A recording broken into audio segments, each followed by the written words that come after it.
It could be live. It could be live even right now, but I'm just going to double check this on our Facebook Wave page. Thank you for your patience, viewers. If you are tuning in, we're just making sure that we are live right now. Okay, beautiful. We are live. Oh my goodness gracious. The show's called The Wave for a reason, and it's been a big one this week, a big wave of awareness to really help us grow and evolve in human consciousness. And as promised, the show is always bringing what is on the cutting edge of evolving human consciousness. And we pivoted this week. Darren Hassanal was coming on to talk about ego spirituality and Gnosticism. And due to certain things that have been coming up in the spiritual community and online, things have changed. So we are addressing that this week, and we brought on a beautiful panel of people who I'm going to give in a moment space for them to introduce themselves and share what they do in community and what they offer.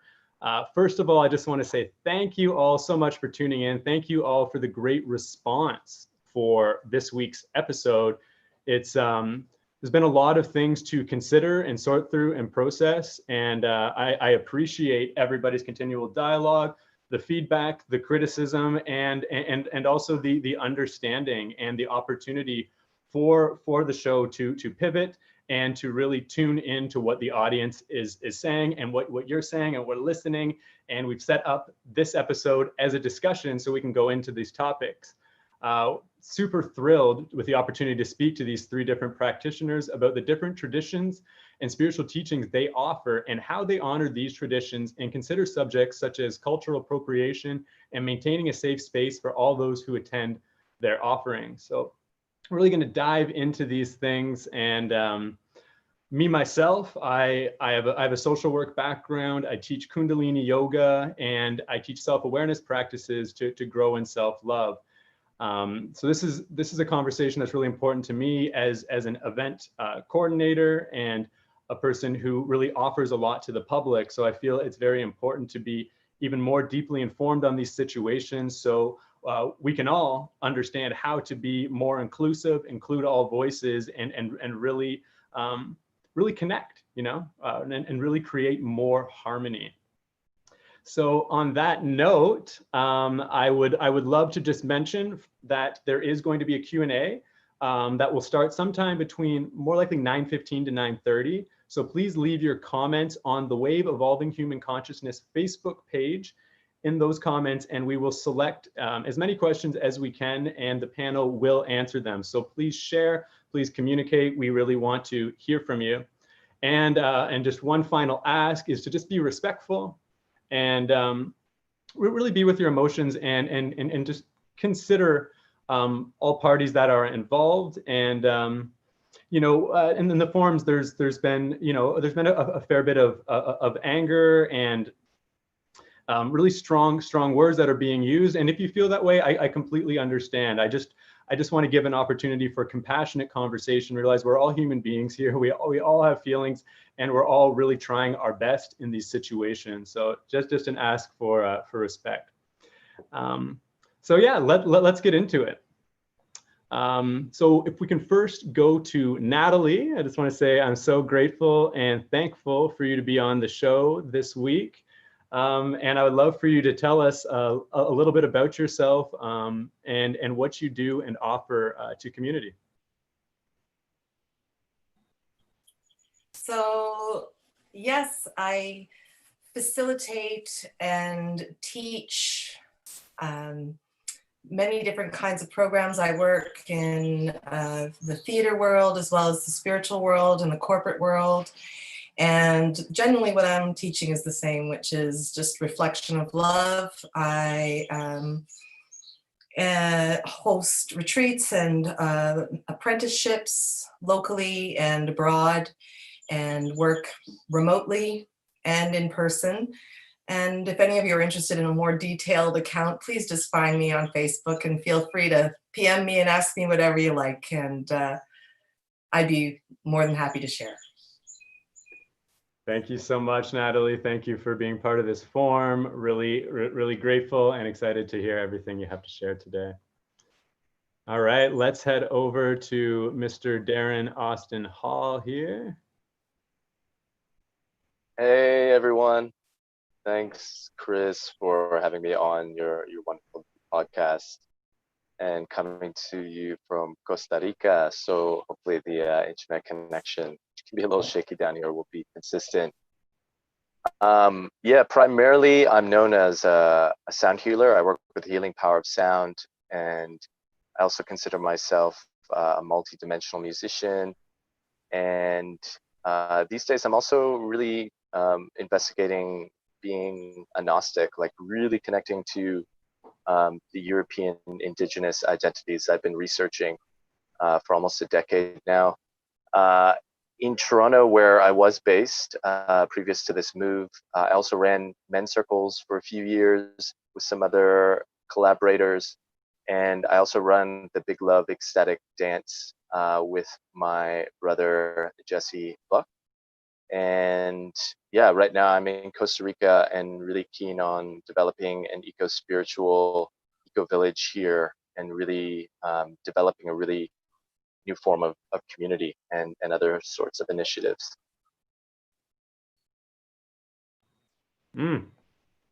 So beautiful, so beautiful. My God. Thank you for coming on. I know it's been a challenging time for you, and yeah, so I just want to just give you some respect for showing up today and being open to this discussion. Thanks for having me, brother. You're welcome. All right, let's head over to Tahira. Tahira, please tell us a bit about yourself. And you're just yeah, just have to unmute. Okay. Well,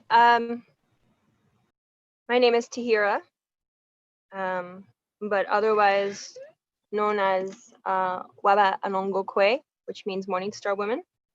So usually when we have an introduction, I would say Waba Anongo Kwe Nadijnakas, Shike do dem nendao, and Ode Imin Donjava. And what I just said was, my name is Morning Star Woman, and I'm from the Turtle Clan. And that I love saying this, that I come from the strawberry, the heartberry. And what it means is I'm speaking from the blood, and I come from the blood. Some people say they come from a place. I like to say I come from the blood.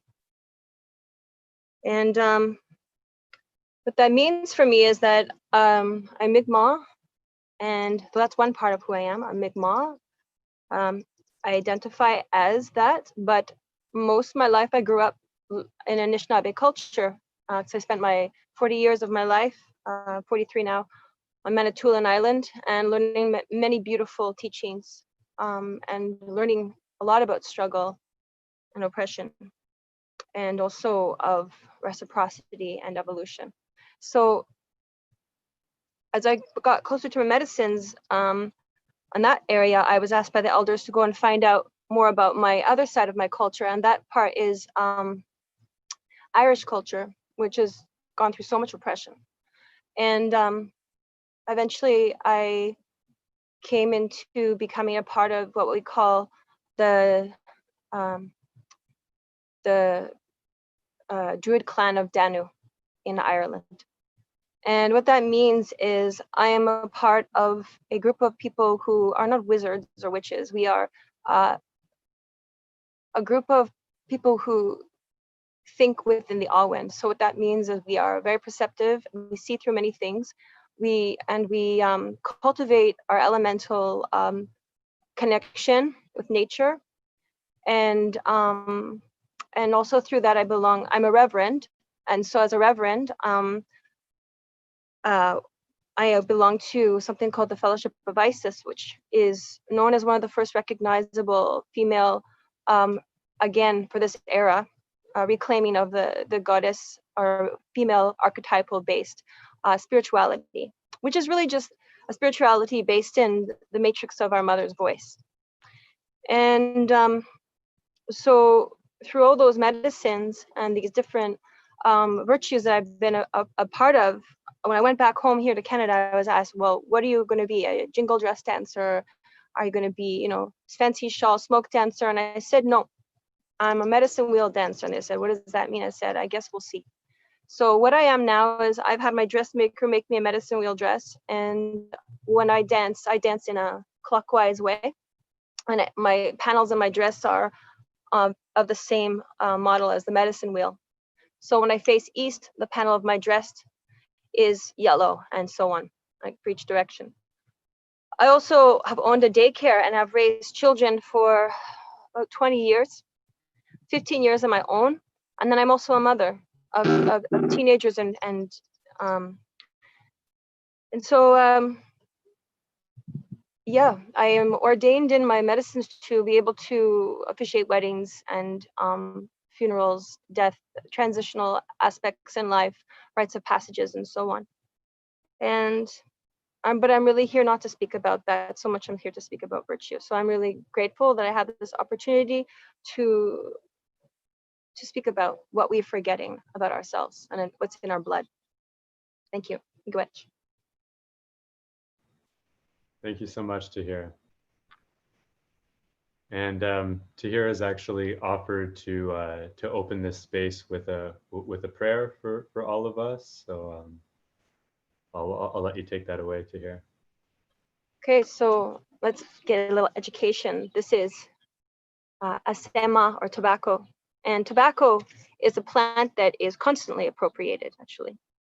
It's horrible the way tobacco is treated. It's used in a way for us to, I mean, we smoke because we're trying to let go of anxiety or connect with people somehow. But often if you walk into a home where someone's been smoking these really unhealthy type of cigarettes, you'll notice there's a weight in the air, not just the smell, but there's a weight of energy. And that's because the medicine of tobacco is supposed to allow the anxieties or the worries that we transform into prayers, or the prayers or the good things, to rise up and to be caught by that eagle and to be given to who we call Gajemnido, to our creator. So this sema speaks for everybody, speaks for the creator. So for me to present it right here, I'm telling you that I don't have really a platform. I'm not interested in being popular or interesting. I'm just do my thing for myself and for the children, All of this is for the kids, for the youth. It's not for all the ones who are arguing right now, because you guys, I do have to pray for you too, but I really pray for our children that they have discernment. And I really do pray that, if anything, that we do find peace within our hearts. So this prayer I'm about to pray is about being grateful to our mother and to our grandfather. Our grandfather is the seeder of this earth, gives us the seeds, to our mother, who holds us on a daily, and our grandfather is one who watches over us, and we have a connection there. And it talks about standing right and being in your heart and being grateful in this reciprocity and this breath of life, and sharing the breath of life together and thanking for life. What we can do whatever we will with life and with our words, create or destroy. So walking in our heart. So taking this beautiful sema, and I will say my prayer.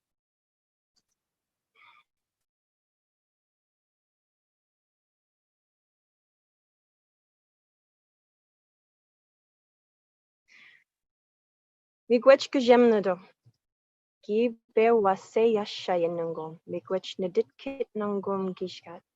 We ne jamenon gonna waba mog, Luigi Bamadas, meanwhile jaganonak.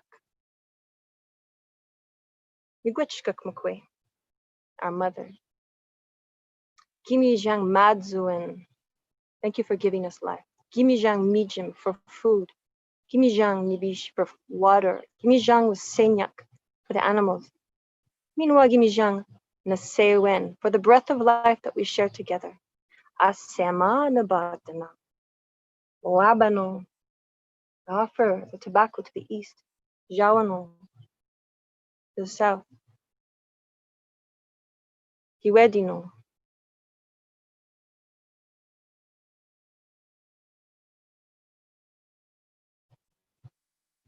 Wabano, Jawano, Hiwedwa, Minwa, Shikanonak. Jan Moshin Jimishko Guabayan. Minwa Jazonga de E Ian. Miigwech Nimishomas. Miigwech Nukmas. You know, I just said this prayer and never have I ever had a problem saying the word north. I've been saying it forever. It's interesting, you know. I take that as a very deep sign. I couldn't say north. It was like, and that north is a space of wisdom. It's like the ancestors saying that if anything right now, we have to be in a space of wisdom. It's like I'd forgot the word. It's very interesting. Never said this prayer so many times. And yet the north was like the ancestors, the elders were saying, we need you to be wise right now. And wisdom comes from virtue. So I really believe that that's a sign for me. Anyways, miigwech. And the Sema always speaks what it needs to say.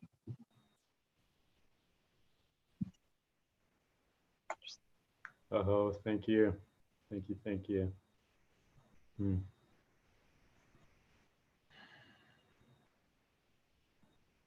Maybe we can all just take a collective breath before we go into this discussion, and just really be centered in ourselves and centered in our hearts.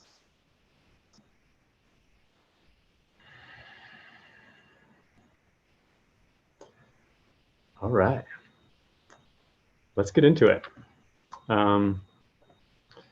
So we'll begin today with the subject of cultural appropriation.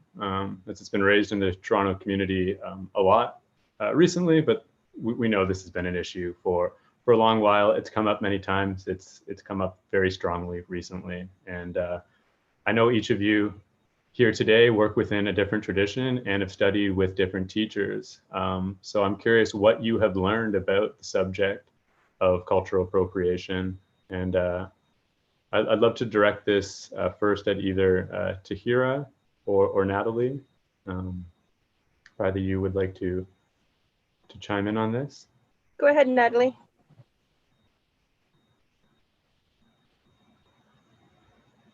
Unmuting. There we go. So I wanted to say first to wisdom that the lesson I learned about wisdom is that we all gather a lot of knowledge and information, and wisdom is how we interpret it and then share it in the world. And hopefully through the filter of the heart. When I think of appropriation, I think, although this may not resonate with everybody, that we live in a world where we learn through gossip and mimic. That if you think of the starting of so many parts of what we live now, it was from the Silk Road, and medicine was created that way, and things were shared and passed forward. And when it becomes appropriation is when respect is not there. And that it also becomes appropriation when good intention isn't there. I don't believe that anybody has ownership over anything, unless they say they do, and then it's their perspective. But we have a collective agreement on this planet, and it's not always clear. And we're all interpreting the knowledge that we've gathered from our lifetime and using it and filtering it in our wisdom as we do. And if we could all know that we're doing our best, and when people do something that we take as dishonoring or disrespecting something that matters to us, that we don't turn to conflict, but conversation. And so that's where I stand. And my experience has been, because I've been given many medicines by many teachers from many different backgrounds, and have had feared using these teachings because they didn't come from my land, my skin, whatever stories I had heard about what I was rightfully allowed to have or not have. I've outgrown that judgment of myself. And if somebody has offered me a teaching and they feel that I would be able to offer that teaching, and then it resonates with me, and I do it from a place of love, then regardless of what somebody else says, I feel I'm not doing anything wrong. But I certainly am open to a discussion, because I anytime I think I'm absolutely right, I'm absolutely wrong. So I'm interested to hear another perspective. Beautiful, And I have Nat. a question. Yeah, I'd like to just ask you one more question on that. I know that you have learned from teachers of Andean shamanism. I noticed, and I'm wondering any conversations you might have had with your teachers on sharing the tradition. Is there any big like no-nos, and what are the areas where they're like, yes, like please share this. We need to. The world needs to know about this life transforming wisdom. You know, I'm laughing because most of my teachers don't speak a lot of words, no matter where they come from.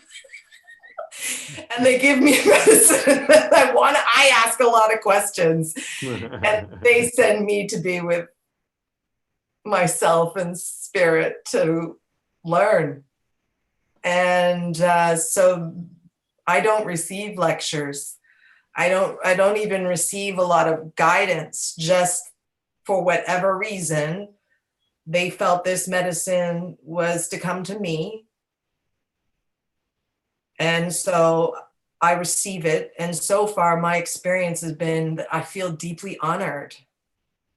And that this is my calling, is to be a messenger of love, and to learn to speak it in whatever language of the person that is in front of me can understand. And I don't mean by language as in terms of French, English, Ojibwe. I mean what resonates. And if I haven't been able to say it one way, then I take that as the next step for me, is to find another way to say it, and to listen to the audience that I'm speaking to, so that I can learn where they're speaking from.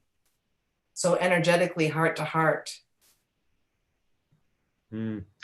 Beautiful, beautiful. And I want to open up this question to everybody: is how do you show respect and appreciation for the traditions that you practice and that you share? And certainly for me, one of the things I do every day is I give thanks. I give thanks to where the medicine came from. I give thanks to being part of oneness. And I give thanks to being able to be part of all the experiences that I'm experiencing, with as little judgment and as most learning as I can. Thank you for sharing. Thank you so much for sharing. I want to open up the space. We can go back into cultural appropriation, or you can talk about how you show appreciation and respect for the tradition and the ancestors that have passed it on. I know Tahira has already shown, you know, in that way with the prayer and just in the way that she's spoken. It almost speaks for itself, but I know that this is a form for further dialogue. I'm just going to unmute you, Tahira. Okay, I've asked to unmute you. There we go. Okay, those are some really good points.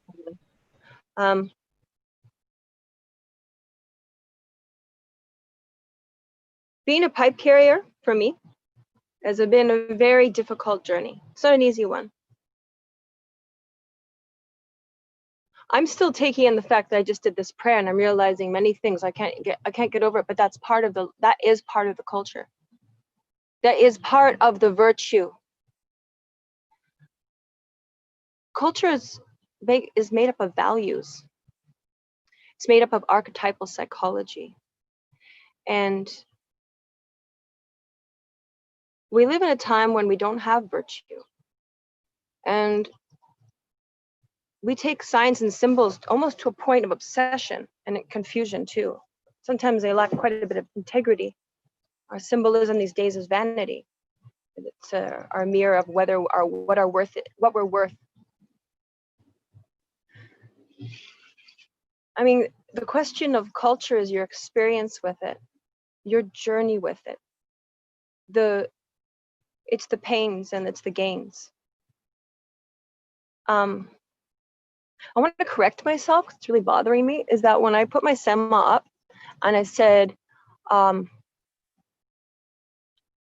Sema na bagdana, wabano, jawano, pengash, inwagi wedano. In fact, you know what I didn't say? It wasn't the north, because it was, I've never done this this is my second time doing this on a screen. It's very strange for me. It was the direction of a pengishmuk, which is the direction of the west, and the direction of the west is black. But in the archetypal psychology of our culture, direction of that, the medicines of the direction of the west has a lot to do with adulthood, leaping into the void. Also in that direction, the colors green and blue reside. Blue representing the star nations and green representing Shkak Makwe, our mother. It means that we're supported by her, but we have to make many leaps of faith. And we go into a lot of darkness in our being before we can jump to the next level, which is the north. And that's our wisdomhood. So I just need to correct that, because out of respect for my culture, I'm very present to it. It means something to me. The very fact that I just blipped there shows you that it matters. So when you go and you take somebody else's culture that you don't understand anything about, and it's not really, but you feel inspired by it, please be inspired. This is a time of coming home. This is a time of being inspired, coming home to the spirit. And a lot of us people out there who went through a lot of pain and went through our anger and our sadness, and then went into forgiveness and compassion, came home to our wisdom. We know that none of it means anything unless we bring everybody with us on this other side, which is nice. It's peaceful. This is beyond you, Darren. This is the state at this moment in which you're all being played. You're all being played in this play of consciousness. You're all being played. And you get to play your role in the family of this earth.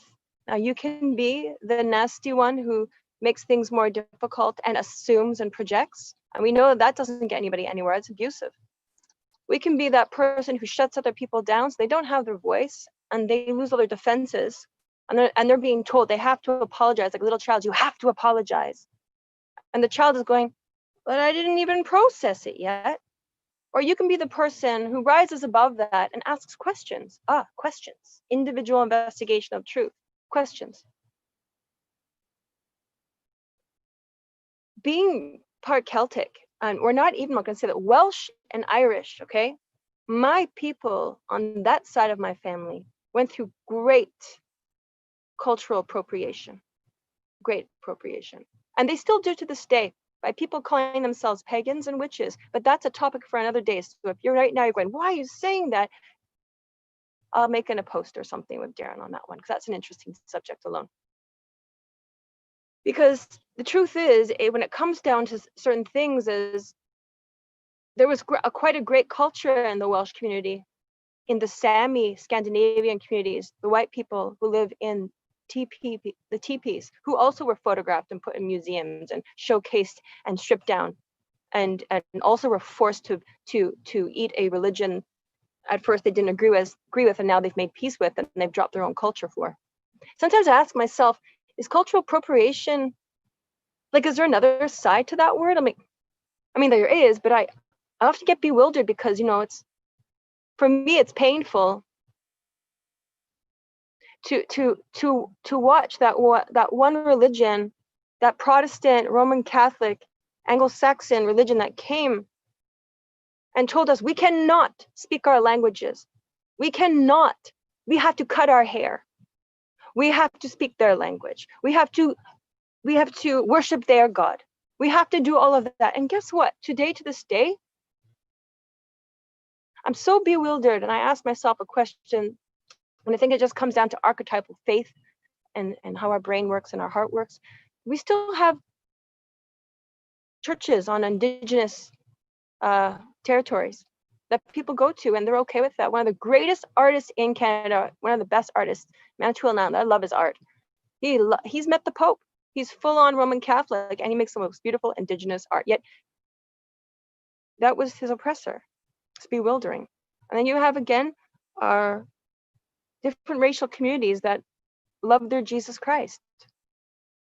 But yet, if you do the historical anthropological diggings, you realize the Christ story has many sides to it and also has took from many cultures. So in a sense, the Catholic Church, for some people, is total appropriation. Now, these are topics that some of you who are listening will not be able to wrap your head around. And the reason for it is because you're probably not educated on these subjects. The other thing is we have to ask ourselves is, when we have stores that are full of African artifacts, artifacts from Bali, from Indonesia, and from Thailand, and from South and Central America, and we go and buy those artifacts that those indigenous people are making, and then we wear them, then we're told that we're being cultural appropriate, appropriating culture. I mean, should we just shut down those stores? Did you ever think for a moment that when a child, when they're 12 or 11 or 10, never seen an artifact such as that in a store like that something happens to their blood? Did you not think that curiosity perhaps makes them closer to something that they can't put their finger on, the beginning of their first archetypal and divinity within themselves and their blood? Something's happening there. And you're big slamming some of you who are over slamming this appropriation are also interfering with a journey that everybody must take in this generation, much different generation. We need you all to be educated and unifying. Our ancestors have been trading. It is many cultures across this beautiful earth that braided their hair, the Celtic, the Vikings, the indigenous of this land, people in Central South America, Indonesia, Nepal, all through different parts of Africa, but not all tribes in Africa braided their hair. It had dreadlocks. Hair free forms. If you have long hair, in times we're not thinking about using a shampoo and a nice conditioner and combing our hair. Hair unites us. This is our power regardless. It is something we don't have fur. We have skin color and hair color. And we put our hair how we feel. We put it. And the Rastafari were not the first to take on the whole idea of the dreadlock. And that's going to be something that might be hard for some of you to hear. But you know what? Hair is actually something that can unite us. Because a lot of us, because of how our hair was, we were distinguished that way in different races. There are things that unite us that we are using that to separate us. One is that our blood is all red. All of our blood is red. And all of us have a heart. And all of us get an inkling of something great when we go to a certain space in nature. We are united in that. And we all feel pain and wisdom. So when it comes to appropriation, if you don't have a journey with something and you are making novelty of it, that is one thing that is just wrong. But if you're having a journey and you're from a small town, and that's the only little regalia or gift that you have to spark something within your being, enjoy it. Enjoy it. We need you to enjoy coming closer to our mother, because that's where it leads us, right? It leads us closer to our mother and our fascination for the sky. It brings us closer to our heart, does it not? And then in a sense, closer to each other. But if you're not wise and you're not educated, and we have beautiful anthropologists who are actually in the work right now. If you're not doing that and you're having strong arguments, I ask you to put your gun down for a moment, because it doesn't have strategy. It's just shooting at whatever it wants to kill because of your anger, because it's so insulting. I understand that when you wake up and you realize, damn, I've been so oppressed.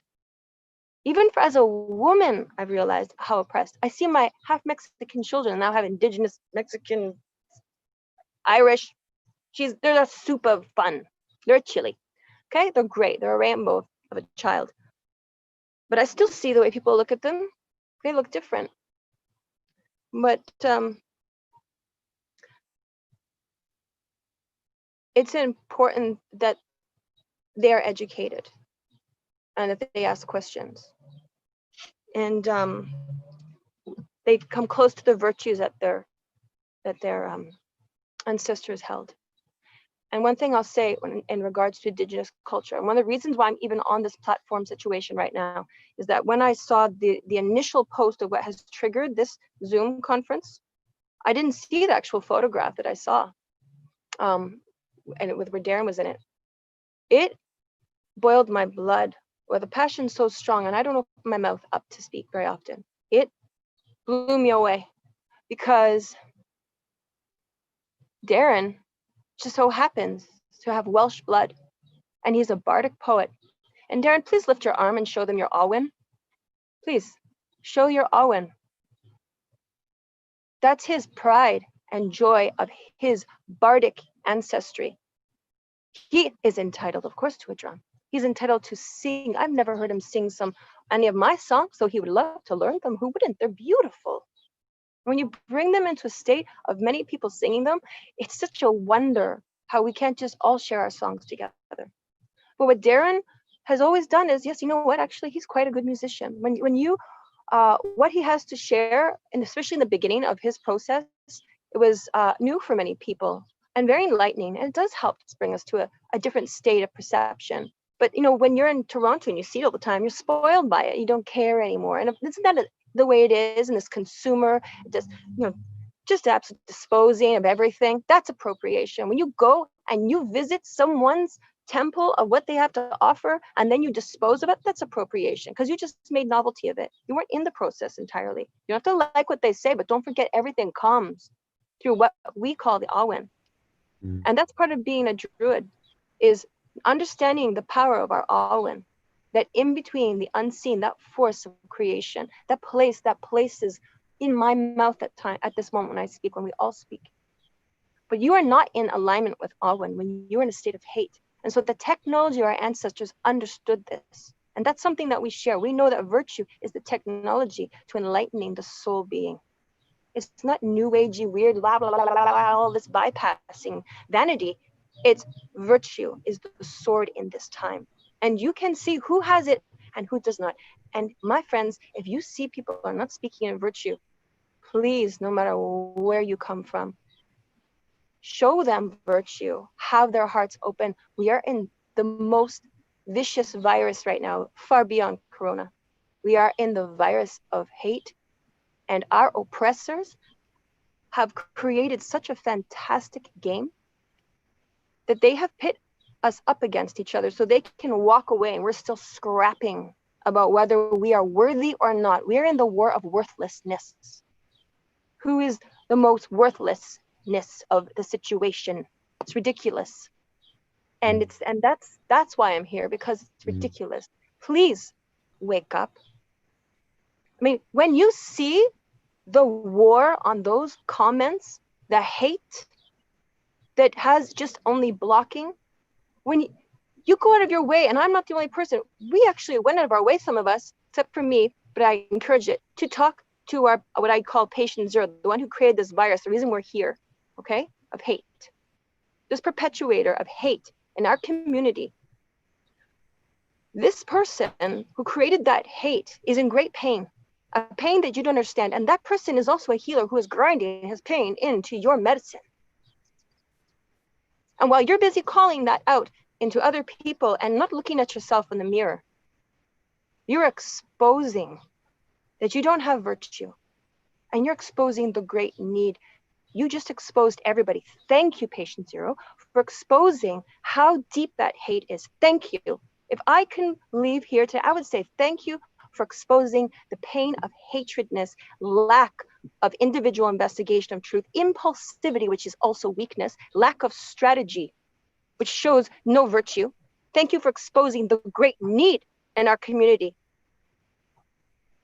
That some of you who call yourselves medicine people, who took your medicinas, did not listen to our mother matrix. You did not listen to what she had to say to you. Listen to her. She had it all there. Thank you. Bye. Thank you. Thank you, Tahira. You're on a roll. I just want to make sure we get all the voices. That's it's very powerful. And I'll just share for a moment. It reminds me of, you know, like the self-awareness practices that I dive into, and I've offered programs to build like a daily sadhana. It's a challenge to sit with yourself every day and ask to see the truth beyond our own personal opinions, beyond our own agendas, you know, and to just allow ourselves to be in that biased place where we're still considering others. But at the end of the day, if we're not listening to our own heart, then what are we listening to, you know? And it's not easy to show up in that way every day. And I know we all experience anger, and things really bother us. And I think this is such a great opportunity that that we're taking the time to digest this anger and to be able to express it in a way that comes from being with all of the emotions and being with all of the energies. And that's the hope of this dialogue, is for us all to continue to process these emotions. And if there's still things there, great, express it, but express it from a place where we're opening it up for us all to grow, and us all to learn, to have the opportunity to grow. Because if we're not given the opportunity, then how do you know, that it's only our own perception of another, if we think they can't grow, then obviously we're going to probably be angry. But I believe everybody can grow, and everybody can change, and we all are, and we all have been. And it's a beautiful journey of life. And I'd love to open up the space to Darren. Feel free to go back to any of the questions, Darren, but I'll just kind of continue in the flow of this. I'm wondering with you, is there an obligation to give back to the cultures in which you share from? Like, do you feel there is any level of obligation in that way?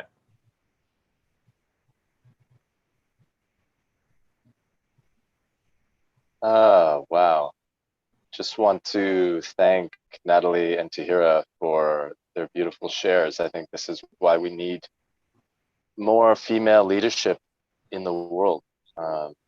Still just feeling all of that wisdom, and the whole idea of conversations, not conflict. And wow, everything that Tahira touched upon as well is just so rich and so deep. Really appreciate you both. Thank you so much. Yeah, so I definitely think it's important to give back. And I mean, I just want to dive in by telling a bit about my story with, the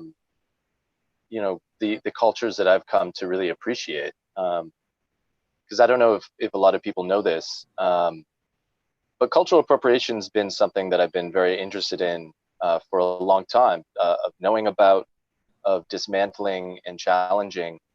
And one thing I've learned is it's a very complex discussion, because there's so many different viewpoints. And I think, as Tahira acknowledged, there is so much pain in our collective. There are generational traumas that we have no idea how to deal with, that are still haunting our blood. And these pains and these traumas really can hijack a lot of our human experiences when they're not dealt with. And not only are we not able to deal with them in the right way, but a lot of the ritual elders in all of our cultures have been methodically wiped out. So we have no captains steering us through this quagmire. And that leaves us very vulnerable to, being in a lot of pain and being in a lot of anger, which can then dangerously get into hatred. And hatred is blind.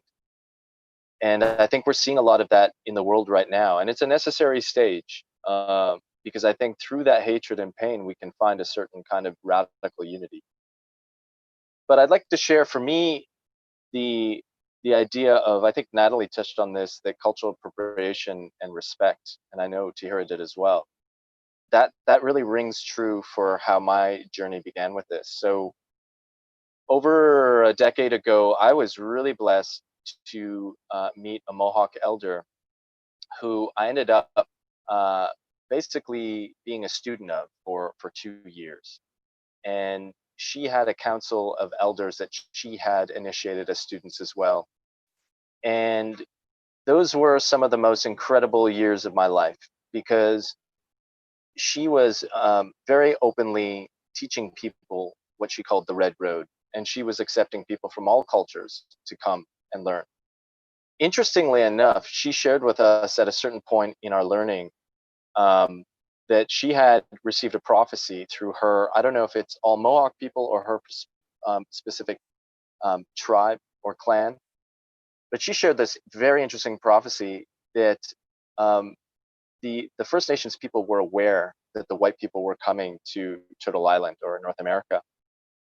And they were told that they were coming with a kind of insanity collectively. And that insanity was directly due to the fact that they had been cut off from their own indigenous heritage.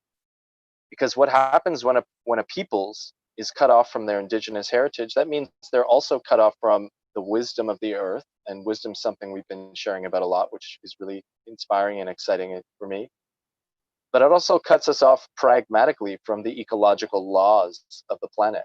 So we don't know how to live sustainably. We don't know how to live actually as an adaptive species. We are a maladaptive species, and the environmental crisis is directly due to that loss of how to interact with the sacred ecology of the planet. So the prophecy said that the white people were coming with this kind of insanity, but they were not coming to colonize in the sense of any absolute way. But they were coming, in fact, to learn how to be re-indigenized through the red people. But because of the great wound of their own separation from their indigenous past, the First Nations people were going to have to endure this very horrendous period of genocidal time that, of course, we all know about now. But they said there would come a time when not only white people, but people from all cultures, because white people have created this thing called Western civilization, which has been exported all over the world, this colonial imperial worldview. And so many peoples all over the world have been cut off from their indigenous sense. But she said that there would come a time when white people in all cultures who had lost this connection to the indigenous would come to the fires of the First Nations people to reconnect with their indigenous roots. And that was a very life-changing moment to me. First of all, having someone say white indigenous just rocked my world, because I'd never heard of white indigenous people before. And I went up to my teacher after, rather eagerly and rather excitably, and also flabbergasted. And I said, who are these white indigenous people? Like, it's like something opened in my heart, like this curiosity, as Tahira said, as being a child. Like, I felt like a child again. Like, I was so excited to learn about this. And she looked at me with a sly smile and she said, that's for you to find out. And she kind of set me on this journey, which I've been taking for the last 10 years of my life, to rediscover the European indigenous traditions. And that's led me into some of the most beautiful journeys of my life. And Tahira spoke about that, like journey with the cultures that you want to use and experience. And I can testify to that. When you find something you love, whether it's in your culture, another culture, and you journey with that, you study that culture, man, is that going to be a beautiful and rich journey for you. These last 10 years of my life, I have learned so much about the Sophia mythology, about the Gnostics, about how Indo-Europe was a very connected culture, how Sanskrit and Gaelic were very connected. And Tahira has been really inspiring me to connect to my own Celtic roots, something that I've been interested in more of a not superficial level, but I haven't delved into it deeply because it's very hard to learn about the Celtic peoples. They were so methodically exterminated. And Tahira and a few other people that I've met have been great resources for me to learn about the richness of this culture that was so exterminated. So for me, I learned a lot from working with that Mohawk elder very deeply for those 2 years around respect. They always taught us how deep a wound of respect we have lost as white people. And I remember one day, a very big turning point in my life. We were getting very excited for a prayer ceremony. I believe it was a ghost dance, which is this beautiful ceremony that I can't say it's for all First Nations people. Maybe it was just Mohawk, but she was celebrating with her tribe around what we know as more of like a European ancient holiday of Halloween. You know, when the veil of the worlds are very thin and the ancestors are around us, and we're really prepping for this dance that we're going to dance all night long. And I had a question for her, and she was in the fire lodge, and I remember barging in and walking right up to her with my own, just me and my question. That's all that matters. And I started asking this question, and she turned at me and snarled back, "Whoever has taught you about protocol? Like, how dare you walk in on me while I'm preparing for ceremony?" I had no idea that that was something that was inappropriate. But boy, did I learn. That was a big 180 for me. And then shortly after that, my other teacher, Frank, instructed me to start working with the Anishinaabe seven sacred teachings, of which there's an animal spirit that presides over each one. And it was very interesting. I was very happy with myself because the eagle spirit, which is unconditional love, which was the first law I worked with, appeared to me every day for that month that I prayed. But when I got to the buffalo, which was second, it never showed up in that whole month. And that also showed me that there was a great wound in me and my culture. So from that point on, I've been very, very passionate about First Nations peoples and about Indigenous peoples all over the world, because the First Nations people saved my life. Truly, the wisdom that they provided me gave me a purpose, and that purpose has been really to find my own roots. And something I just want to share here that I've learned that I think is very important for particularly white people to understand, because white people have been colonized. There's no doubt about that. It's not something that we know about so much in history because the colonization was so methodical. The Library of Alexandria was burned. If you were a pagan person, which was a slanderous term for a European, someone who lived on the land as a European indigenous person by 200 AD in the Roman Christian imperial empire, which was basically expanding all over the world, you were punishable by death. That's how serious this was. And I've learned a lot about the extermination of the Cathars, a lot of ancient cultures, the Druids. It's a lot that needs to come forward. But something that needs to be said is that white people now have become the proponents of their oppressor system in a very powerful way. They've been very much become protagonists of that oppression. And they have a duty to dismantle that. And I like to tell white people that you need to acknowledge that you are just a danger to other races, and particularly indigenous people, just from our ignorance alone. And that's not to shame you. That's just to show what I learned that day when I barged into that prayer lodge, that fire lodge. I was a danger to ceremonial space because I was ignorant. And it's very important, if you are around indigenous people, to know the protocols and to be respectful to the max, to watch your step, but to also acknowledge that even though you are a danger, you are probably inevitably going to F up and do something wrong. So be self-effacing when those teachings come, because they're really, really worthy teachings. In terms of giving back, Chris, just to quickly end on this note, I've been really passionate about giving back to particularly First Nations and Indigenous peoples. And that's why, you know, when things like Standing Rock went down, I put together a fundraiser immediately in the city with musicians. And we've had, at my events and other events, we've had Indigenous elders when we can, whether they're from Guatemala, Mexico, Mayan elders, even an elder from Finland. And I'm very, for me, I'm passionate about education when it comes to cultural appropriation, because to me, it's about moving from appropriation to appreciation. And to me, there's just such an ignorance. So my passion is bringing wisdom keepers from indigenous peoples from indigenous traditions, and platforming them at my events using my own privilege so that people can hear their message. Because their wisdom is the most precious thing in the world. Indigenous wisdom is the most precious thing in the world, and we need it now more than ever.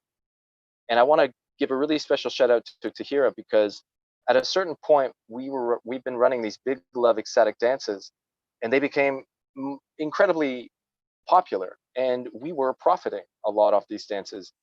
And I and Jesse really felt, you know what, we need to give back. You know, we don't need all of this money. And I've always loved the teaching of the potluck, you know, to not ever take too much of a surplus of anything, to always keep money and wealth in a flow state. So I reached out to Tahira, and she wonderfully came up with this idea to raise money for Manitoulin Island youth. And we decided to bring her in to start opening our ceremonies, to do dances for us, to do some of her prayer performances. And that was something that was very important to us. And I'd like to say that we successfully raised a lot of money for that.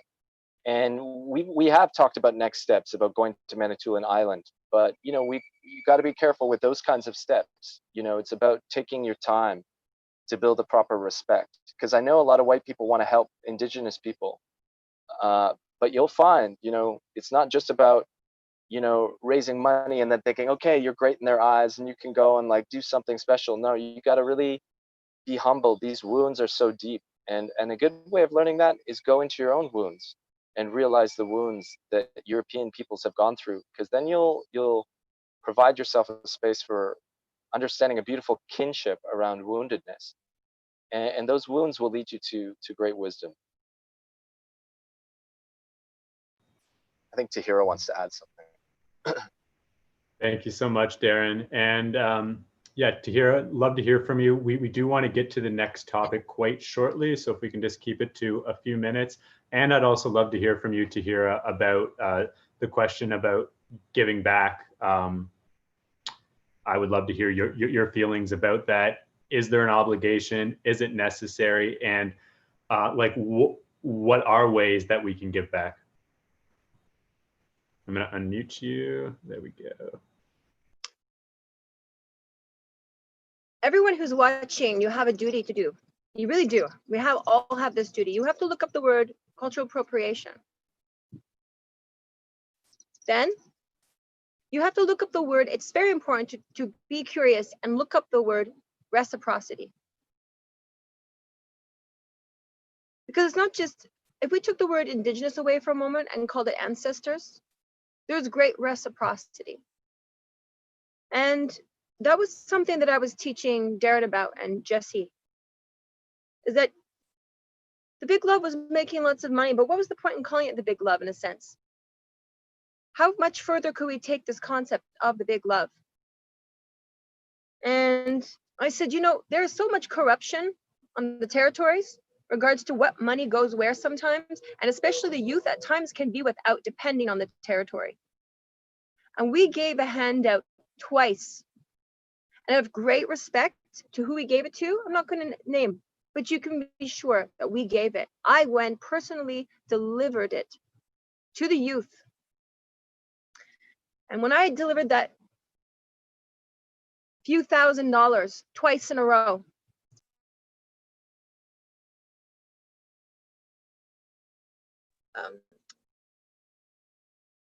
the youth were shocked. They said, who are these people? Why did they give it to us? I said, they're artists.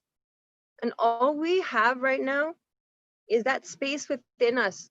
To us, art and creation is about perception and problem solving and opportunity.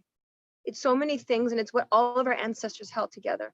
And we offer this to you so that you can use it in any creative way that feeds your soul. Because the souls of the people who brought money, who donated this money or who paid for what they went to see, they were also nourished. So this is reciprocity. It's the foundation of our ancestors' survival, because you're only as strong as your weakest link. And on the human level right now, everybody, we're only as strong as our weakest link. There's a lot of control. The second thing we did the second time with the money, is I went, instead of giving them money specifically for the children, I went and bought as many books as I could find, thousands of dollars of books on indigenous, that were written by indigenous authors for children, and any books that had to do with anything that was inspiring for the heart and virtue. And I gave that to the leader of the Mandawan Lodge. And I said, this is for the children. We raise money for the stories to be alive. We care about the stories. And so, you know, Darren didn't actually talk about this. He didn't advertise it for vanity or for being popular and so on. I'm glad that you didn't, because you know what? Sometimes Darren may say a lot of things, but one thing he doesn't say is always what everything that he is actually doing. And I'm grateful to that. And we were so grateful to that. And those same youth, we actually ended up building a sweat lodge with. We also had conversations about what in our culture we would call jaganash. Now that's a derogatory term for a white person. Now I had to go and find the word white person, jaganash. I found out it came from the Gaelic language, and it was Sassenach. And then through all the different languages, it eventually came to jaganash, and it never meant just white man, it meant Anglo-Saxon. The Irish were severely oppressed. There are indigenous people here on this land that are Irish and Scottish descent, but specifically Irish. They were akin to them, and with the French as well. It wasn't until the British Empire conquered us that really severed it more. And some stories you don't know is that there are stories that are sad about some of the indigenous people on these old lands. They actually were given guns to kill their own people and to kill all the other indigenous. I don't look into the Mohawk story. So I have to say, not to be ashamed, but so much is to show you the disease of hate and corruption. And you are being played. And so that question that you asked is, what can we do? Chris, what was it exactly? It was, what can we do? What was it? Yeah, what we can do to give back. Like for myself, like I bring yoga to the world. So just speaking on your tradition and what's most helpful. We live in a time, especially here in North America and many places in the world, we have internet. We have a privilege there. We all share, all races and cultures. If you have internet, most countries do, you have the privilege to educate yourself, no matter who you are. You have the privilege. That is a privilege. People are now literate, not all of us, but at least you have the privilege to listen and to watch if you can't read. We are in a privileged time of information, and that's why we are awakening. So what we can give back is being educated within that privilege. And so that next time you want to spew your hate, you can be turn it into something more, strategic and helpful to the game that we're being played in by our oppressors. Oppression plus oppression equals oppression equals oppression. Oppression is a generational oppression. No one in any of these countries and these worlds is exempt from child trafficking, slavery, and we are all in the rat race running like this, beside each other, killing each other, biting each other, but we're all rats, no matter what. We are in the rat race. And that's what unites us. And we can make it as uncomfortable or as pleasurable and intelligent as we like. So that's what we can give back, that statement right there in a sense. That's one thing. That's one option of many options. Yeah. Thank you so much. And we would love to hear so much more from you, from Natalie and Darren on this subject, and many others who are tuning in. Please bring your comments in. We are going to have more panels as well, and there is only so much time, and we definitely want to address safe space. So thank you all for your sharing on this. I know it's I know it's a topic with a lot of nuances, and there is so much to say, and there's a lot of shame, I know, for I'll say white people, but for us to practice traditions from other cultures. I couldn't imagine if I hadn't been studying yoga for this long. I don't think I would be doing this show. I don't think I'd be having this conversation with you all, because I wouldn't be able to stay in a place of neutrality long enough to actually listen to all of you, you know, it's and to actually process where you're coming from. So thank you. That's this is all very helpful. And let's head into the next segment here. So yeah, I know you all work with different traditions to support individuals through spiritual and personal growth and healing. You offer different events, classes, ceremonies, and these types of things. So I'm wondering, what measures do you take to create a safe space for the groups you facilitate? And please take as much time to share about context, because I know you all work in different ways, but when we're working with bigger groups, I thought we could just start things off by talking about how do you create space? How do you create that safe space? I'll open things up for Natalie. Are you good on this one? Sweet. So you should be unmuted. There Yes, hello. Can you hear me? No, we still can't hear you. Ah,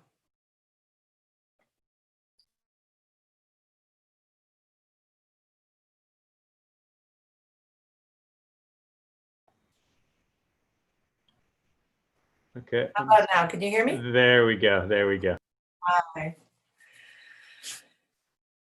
When I am doing anything, it's the same answer as to how do I give back?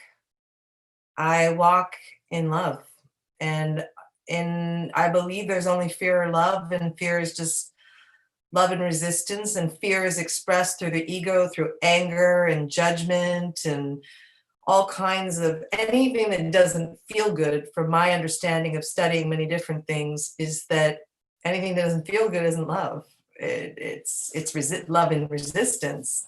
And when it feels good, then good things happen. And sometimes we are in fear space, and then we get to choose whether we react or we respond. And when I am working in any size group, I set the intention for it to be a loving space. And I make decisions from a heart space, not a fear space. And it's my work to take my practices to bring myself to that space so that I can be a good facilitator. And I feel that generally that has worked. And also sometimes people are triggered through their own trauma, or it doesn't matter from what, but they're triggered and they're a participant. And that my response sometimes is fear. And that I need to get right back to heart space and say, no blame, no shame. And what can we learn here? And that there is no absolute right. And that I want that what they're saying, what they're feeling matters. And that I hope that we can communicate in a way that we can understand each other to come up with something that feels good for as many people as possible. And that I am respecting, because I have had clients and people participate who often, when they get closest to being in love, right before that point, grip onto fear. And then they sometimes lash out. And I feel that's my role, and then this is what I practice, and I don't always succeed at, is to stay in heart space and to trust that from that space I can communicate with them. And even if I can't find the right words, by holding that space and being the vessel, that love carries through me.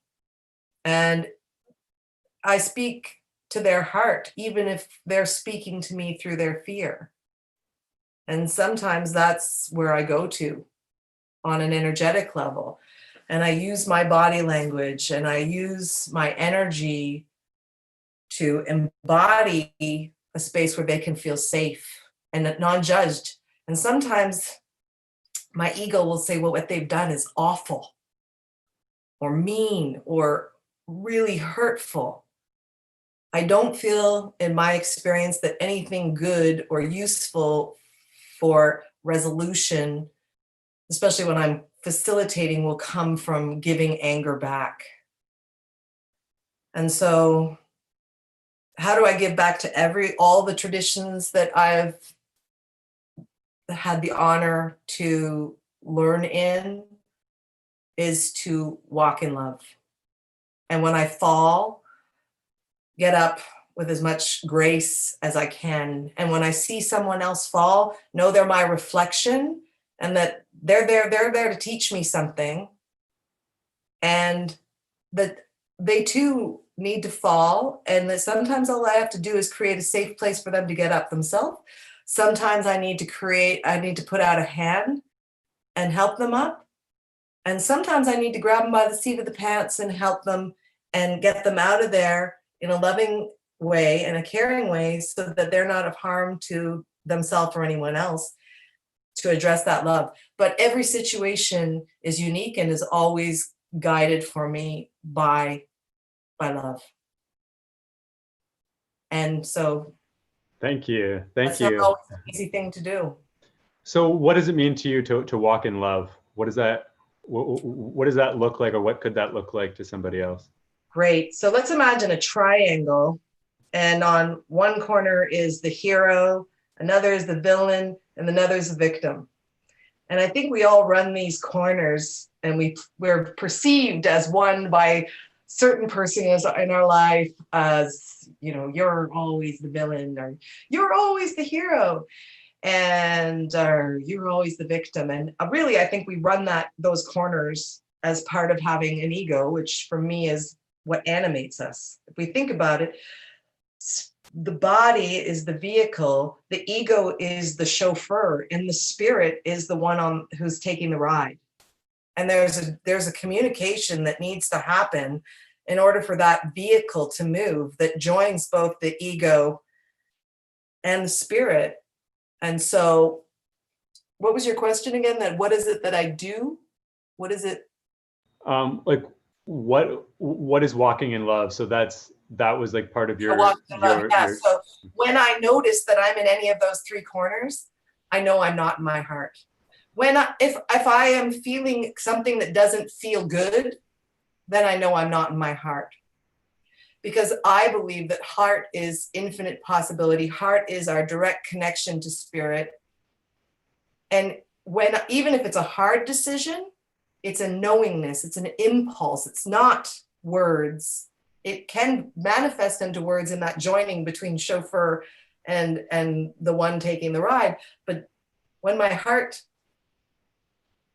tells me what to do, it's a knowingness, it's an impulse.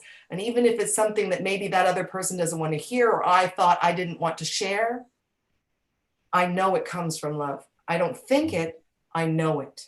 And that has taken me years to develop, and we're all a work in progress. And that is my goal, is to notice when I'm in the corners and come back to my heart and know that that's a lesson.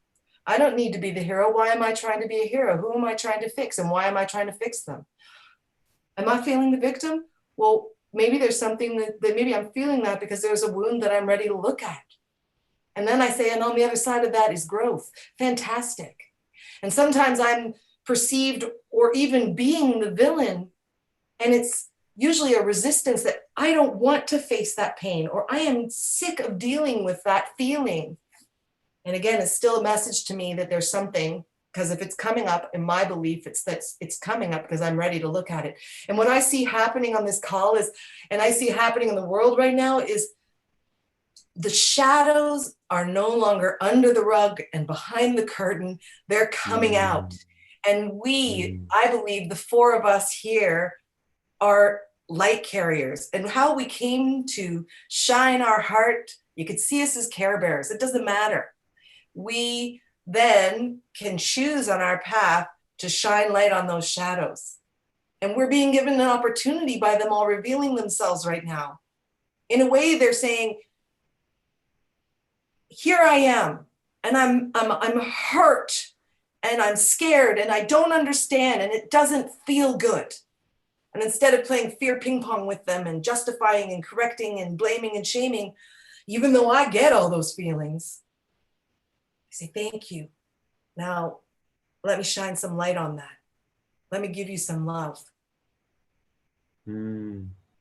Beautiful, beautiful. And yeah, I'm really feeling when you're saying this, when you're looking to walk in love and coming back to the heart, that the heart knows the medicine, the heart, but it takes the acknowledgement. And without that acknowledgement of, yeah, if we're playing more of that victim role or this or that, then we start to express and act from that place. And it's okay. You know, it doesn't seem to matter how long we're on this path, how many workshops, classes, clients, you know, it's always, yeah, we're never immune. And the whole point is we don't need to be immune.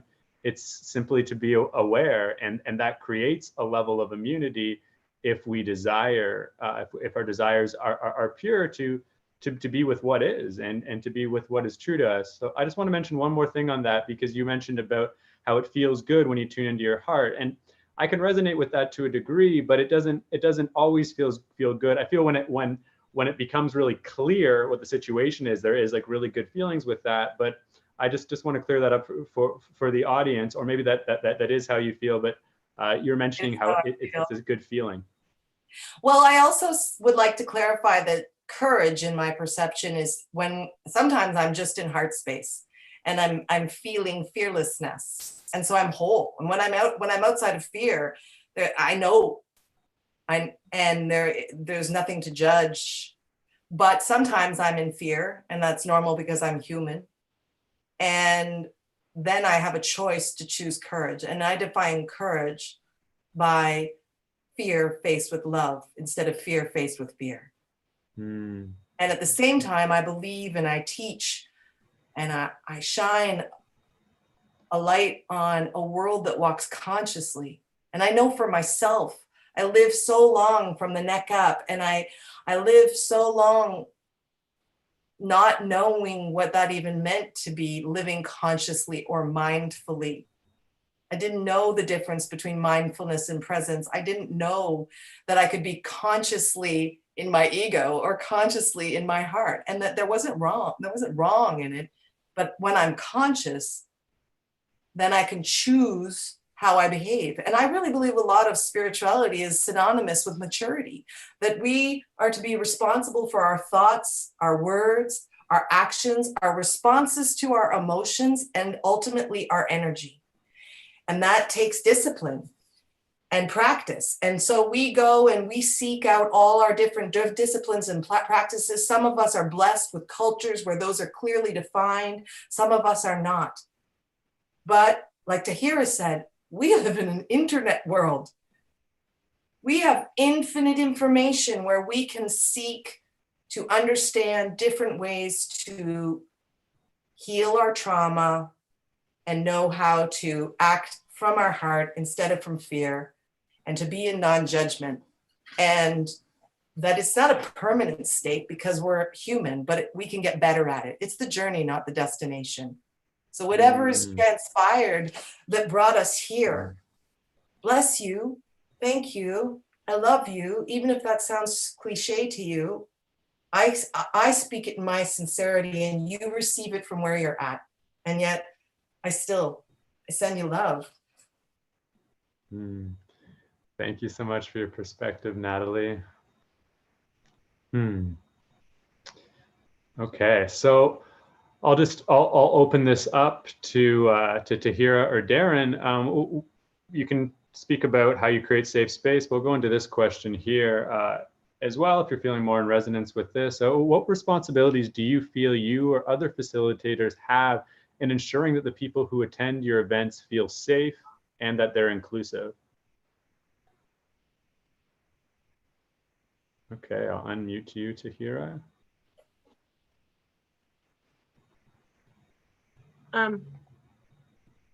Those are some good points, Natalie. Thank you. Sometimes we think of safe space as just like, you know, an idea of feeling just safe. But also safe space is being in a place where we're recognized. So when I work with women and I work with men, and I'm supposed to be leading, I constantly say to them to teach them something very important. That if someone wants to be the leader and they want you to follow their indoctrination, their ideas, and they don't step down for the leadership role to get to the same level. And what I mean by that is when you're sitting in circle as a so-called leader, you should already know that the people who have come have already forged their own wisdom, their own journey.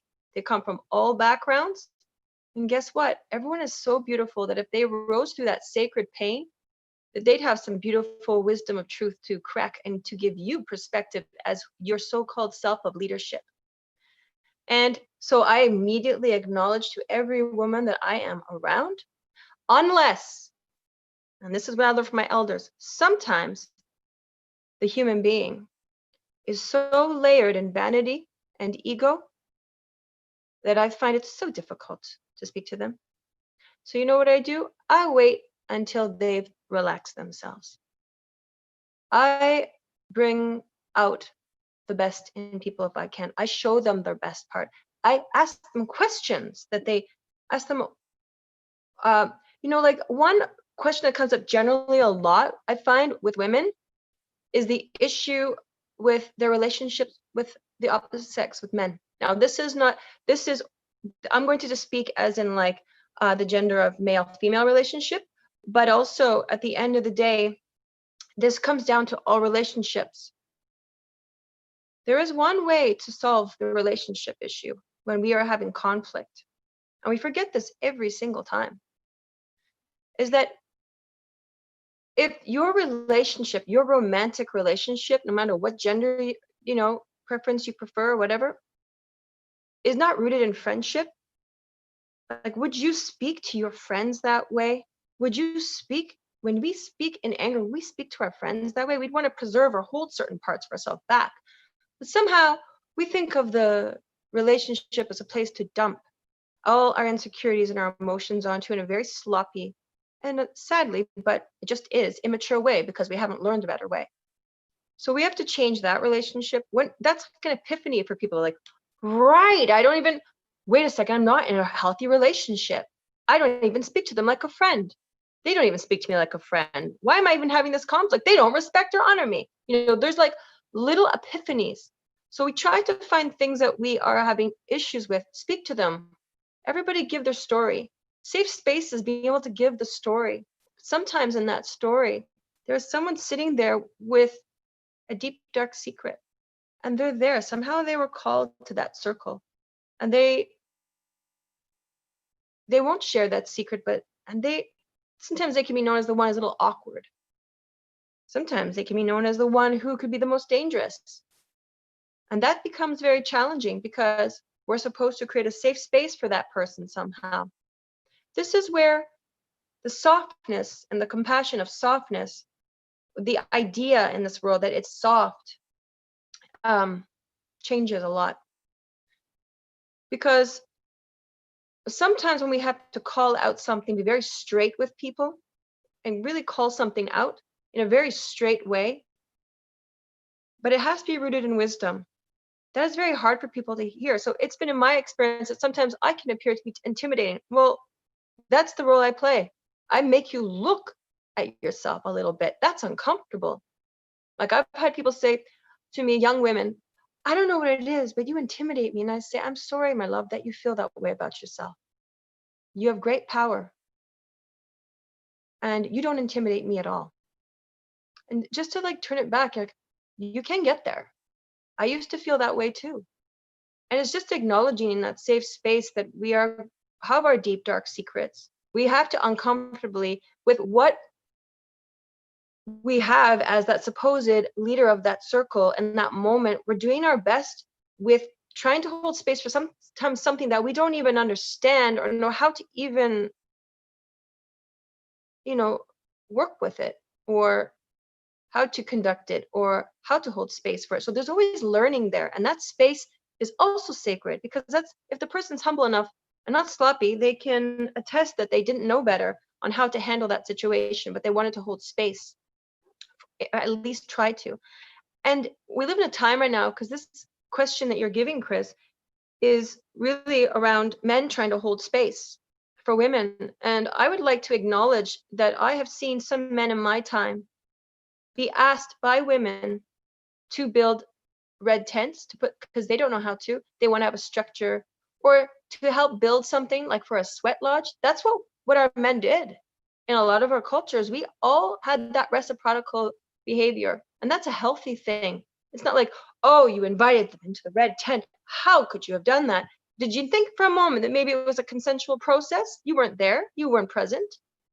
And we actually all enjoyed that at that moment. The people that were present, we felt we were in the midst of something great or grand. Maybe those people felt that way. And then you've shamed them and created stories that are inaccurate. I mean, the sacred masculine has been destroyed. We speak so much as women about our womb space this, womb space this. Yes, our wombs are beautiful, but without our womb space for creation, we wouldn't be able to do it without that sacred seed of the men. And I did another video last week and I spoke about this. My son had his first initiation into manhood. And as often it's like, oh, you only become a man when you accumulate objects. Like, who decided that? Oh, I know, the British monarchy, Protestant behavior decided that for us in North America, by the way. What a man becomes a man is the same time when a woman becomes woman. I have both a woman and a man as my children who have just become one. The woman bleeds. The man, all of a sudden, his seed is like, oh, what's happening? Oh my God. And all of a sudden, his sexuality is shamed into pornography.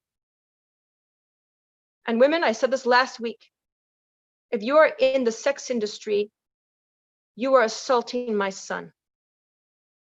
It's not liberating for him to bring his eyes into that space. I'm in a space of teaching my son that his seed has power, and it's a seed of protection and providing. It is seed that watches over, just like the sun seeds the earth. It is a seed for all our sons and all our brothers and all our men to make peace with. And pornography is absolutely destructive to our male psyche, our male psyche, even as women. We have been sexualized. Women are sex slaves, are just seen as sex and slavery, and men are seen as stupid and sexual. Often men are known as like just, the way the advertisements are out there. I don't want my son seeing this garbage and smut about what a man is made of. He's either the superhero or he's a dumb old dolt or he's a rapist.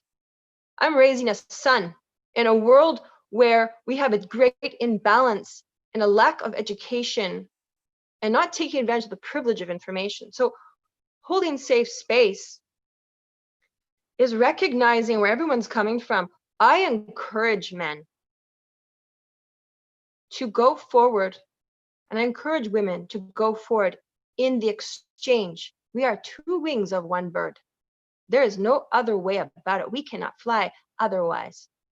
And so in that sense, holding safe space together is looking at what we have to offer and sharing the wound and the weight. I really love one of my friends from Belgium and some other women created this really great thing about apologizing to men. I don't know if some of you have seen this. It was out last year for not accepting their uncried tears. Men are constantly told as boys not to cry, man up, be a man. What the hell does that mean in a world where your balls are cut off and you're thrown into wars that you didn't even create, and then you're supposed to come back feeling victorious, and then everything changes again into corruption and lives are gone? Do you know the wound and weight that the men carry? and the shame and how fast they break. And women, your words are like a lethal weapon that cuts through into a man's heart, and you leave them whimpering and so dislodged. And we feel as women that we can do that because it's a collective wound that for some reason all of a sudden, like, it's like a weird part of our blood just wakes up and says da da da da da da da da da da da da to our lover. And what we're really saying is, I don't like all this oppression. I don't really like it. You're not hearing me, because we've been shut down so much. When we really need to say, this is a two-way conversation. Can we do it? And if they can't do it, you say, this is not a friendship. I mean, my partner and I had a little issue the other day, and I said to him, this is not about our love, like that part of, like, the romantic part of a relationship. This is about our friendship. And it's like, right, it is actually, because friendship is getting to know each other and spending time together. So holding space is recognizing all the many parts, all the intricacies, and all the pain, and recognizing that some people are so fragile that when they are woke from that oppression, they are so volatile. And that sometimes when people have been sexually abused as men and sexually abused as women, and they come into a space that is a space that's supposed to be a safe space for their sexuality, there's always, now, from what we know and what we have experienced now, that they can act out, or women can make up stories that are not true. Last week, I was sent several comments from women coming forward and thanking me for what I just said, because they almost went to the media because they heard a rumor and some gossip about a friend or another man, and they thought they would tear into him too. And their hearts said that we should know the facts. All of them said this. It's unbelievable. I mean, it just shows so much. And I want to thank those women. If you're there right now listening, I want to thank you, because you are doing our sons a great good. You're allowing space and truth and healing. You're also opening up dialogue for women who are very impulsive in their emotions and very hurt, who are acting out, and they don't have all the facts. Now, as someone who has been married 3 times, who has a father who's been married 3 times, who has a son who has been sexually assaulted twice, one by an old elder who everybody thought was so wise and great, and one from an indigenous artist when I was a young kid. And then he killed himself because my mother went to find him and wanted some justice. And it put me into such a depression that I ended up have to be put away. It wasn't because I was suicidal. My mom didn't know what to do. She'd never seen me so sad and confused. So I had to be put in that's all they could do in the 80s, put you in a mental institution, and la-di-da, good luck, little kid. When I was in that institution, they taught me about assertiveness training, and it was the greatest thing. Assertiveness is really important. And when you've gone through a lot of different varieties of abuse, and because you don't know your own worth and value as a woman, or even in your culture, your name is weird or different, you come from a small town, and you get yourself into a variety of issues and problems. And I don't want to get sidetracked, so I'm going to keep it short, is that I'm grateful to what I've gone through. It's given me a tremendous amount of insight, and I can see through a lot of the games we're playing because of it. It's really a revelation when you come out of that space. It's amazing. Do you know that the human brain will develop DMT under conditions of great strain and stress? It will excrete DMT. Isn't that amazing? And DMT is what? We call it the spirit molecule, the wisdom molecule. You know, that part of our brain that forges something. I think that's why we forge often such great wisdom from pain and stress, if we're lucky. So space holding is very elaborate, and we need conscious people to recognize that and pull up your bootstraps, and it's time to grow up. and it's okay to make mistakes as long as we're accountable for them. Accountability is number one if we want to raise the bar in our ability to serve as leaders or space holders. Okay, thank you. Thank you, Tahira. Thank you. I noticed Natalie wants to mention something. We only have so much time here. I definitely want to open space for Darren. We'll come to you, Natalie, as well.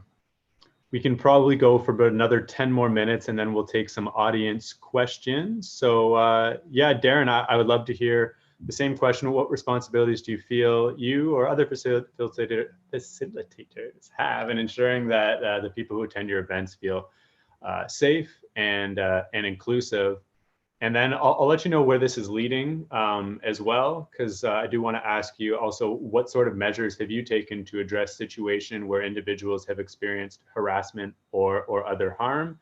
I know you have been holding events and running men's circles, different retreats, programs, many different gatherings that don't involve, you know, like buying a ticket to an event or things like that. So I know probably more than anyone here, not sure for sure on that, but that you've come into situations where these are big groups of people, a lot of people that don't necessarily know each other, people that you don't necessarily know either. And I know there has been incidences where there has been reports of certain harassment and harm and sexual harassment. So yeah, I'm not necessarily looking for you to be an authority on this topic, but I would love to hear what sort of measures that you've taken to address these types of situations. And I will unmute you. Sure. Thanks, Chris. And yeah, I am no authority on this, but I'd love to just share some of my experiences. I do want to just start off by saying, first of all, there's so many different ways, there's so many different spaces that are held. You know, I hold teaching spaces that are more workshop orientated. I hold trainings that are more multidimensional. There's workshop spaces, there's cathartic spaces for trauma to release. And then of course there's big event spaces where we do ecstatic dances and such. And I think I'd like to just like get into, I think, the point of issue that's been swirling around myself and my brother Jesse, by first off just saying what isn't safe space. And that is, we have, you know, this, a lot of these controversies have swirled around a post that has been made on social media that both of us have been locked out of. We have not been able to be on this thread. We have only been able to receive snippets of information from people, and then they're blocked off this thread. And I'm seeing a lot of women calling out the person who created this thread as not a safe space for these kinds of issues, serious issues of harassment and sexual predation. The person who has made this post is not acting in the best interests of these victims. Because if he was, he would have created a space of dialogue with us and respect. And because he shut out our voices, we can't hear the voices in need. And Jesse and I have always tried to hold spaces where we can receive feedback and know how to course correct and adjust ourselves. And we have been brazenly shut out from this conversation. And for me, it's become an unsafe space for those survivors and an unsafe space for me and Jesse. Because when you set up a social media context like that, where everyone's trying to get information out to us about things that we need to change, but the doors are closed, and then you're swirling inflammatory language and hateful language, just stirring these people up so that these explosive outbursts happen and a viral campaign of hatred. This is egregious. This hurts everyone involved. And I hope people know that the moment this person made this post, I reached out to them via email and said, let's get on a Facebook Live, you and I, and speak openly to the public so that other people can come on the thread We can answer questions. You can air your grievances. I can offer my feedback. And I was basically told to fuck off. And that was very frustrating for me because the allegations that were made initially, I took very seriously, although the language was filled with a lot of hate and there were some baseless lies there, such as Jesse and I being sexual predators and sexual grooming people, which I just want to say disgust me that we would be accused of that. And the person who made the post retracted those statements. I hope people know that because we threatened legal counsel. But I don't want to make this about me. I want to hear those voices, and we have to figure out a way to set up a forum after this for those real people in need to be voiced. But I will say this about just what I've been involved in up to this point, because there's clearly work to be done that we need to be better, and I acknowledge that. But I just want people to know what we have done, because at this point, I'm not sure if people know just what we've been doing, in the community on these topics. So just briefly, sexual predation was an issue that was brought forward to me and a group of people within the community a number of years ago, not too long ago, maybe 4 or 5 years ago, by another individual. And it became brought to our attention because we were seen as community leaders, or as at least popular facilitators. And we were basically, it was broached that there was a number of sexual predators, very serious allegations of rape and sexual abuse in the community. We decided to come together as a kind of self-appointed task force. There were men, there were women involved. We got resourceful. We had a police detective, we had a lawyer, and we had someone to give us advice on trauma specialization. So we were trying our best to be professional. And then we went about certain protocols of receiving stories from victims and then going and confronting various perpetrators. And we had one perpetrator brought to court charged with rape. It did not go through because the survivor did not want to go through the entire process, which I understand. Our justice system is really not set up to deal with this. And we would follow protocols of banning these people from events, letting event leaders know, space holders know who these individuals were. And we would directly go and confront them, often in their home, and hold them accountable. And this is really complicated fucking work. It is not easy, because what we discovered quite quickly was that, first of all, we would get attacked for going after perpetrators by their crowd of supporters, who would then shame the survivors. So we had to protect the survivors. And then we'd get attacked by not helping the survivors enough. Or there were some instances, not very often, where there was also supposed victims who we found out were not telling the truth and who were just seeking vengeance on men that had grieved them in a certain way. And this is not like things that are comfortable to know, but these were very convoluted situations. And on top of that, the individual who started this group, he actually started verbally assaulting some of the women in our group. So it became, over time, this absolute nightmare. And it made me realize that the wound of sexuality is so profoundly complicated to deal with. But we also held an event called Guardian Culture, where we brought the communities in Toronto together. We had over 100 people together at Temple 23. And we had men and women, people of all gender identifications there. And we came up with discussions and a set of protocols that we started to share around the community to instill in events. At the time, my partner was running women's circles, I was running men's circles. We brought our circles together to have conversations about the objectification of women, how we can be better in dealing with sexuality.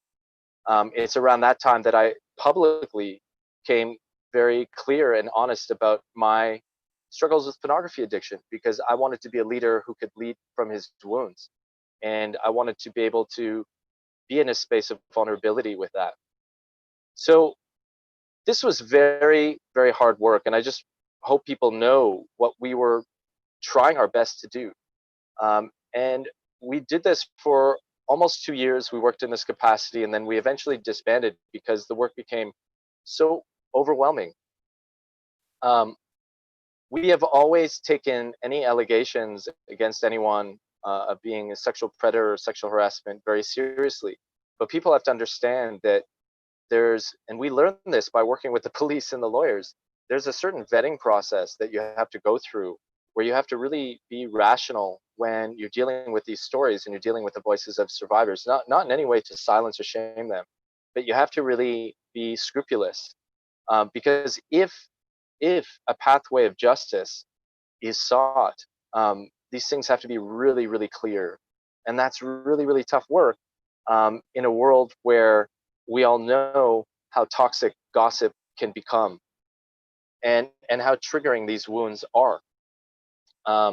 So there was times when we were just being attacked by all sides. And I mean, just last week, I was attacked by a person on Facebook because I outed their friend publicly as a predator during this time.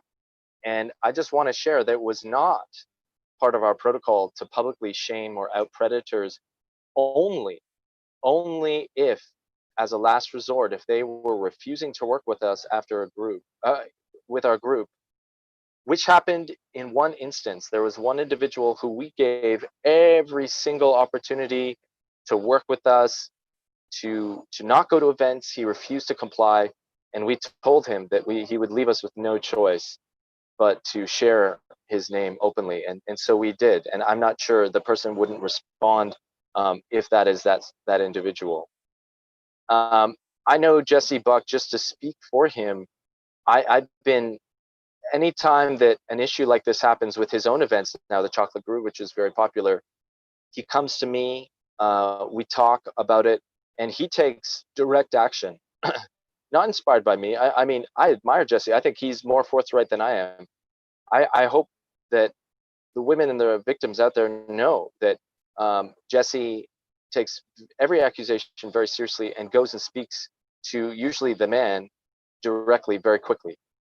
But when you delve into this work, you realize that the sexual wound is the oldest wound, I believe, of our species.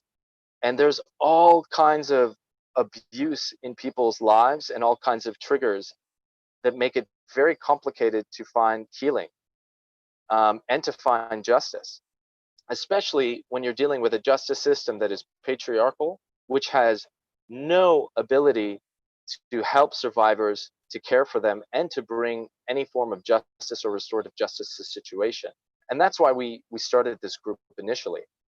And I just want to give a shout out on this note to a dear friend of mine, Marley Liss, who started the movement Rehumanize. And she, I believe, is the only woman in Canada who has ever used restorative justice as inspired by her workings with Indigenous peoples to bring a restorative justice situation to her rape case.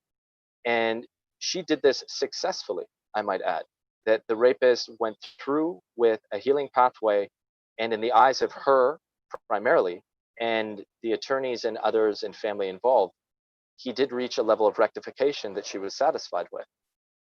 Go and seek her work out.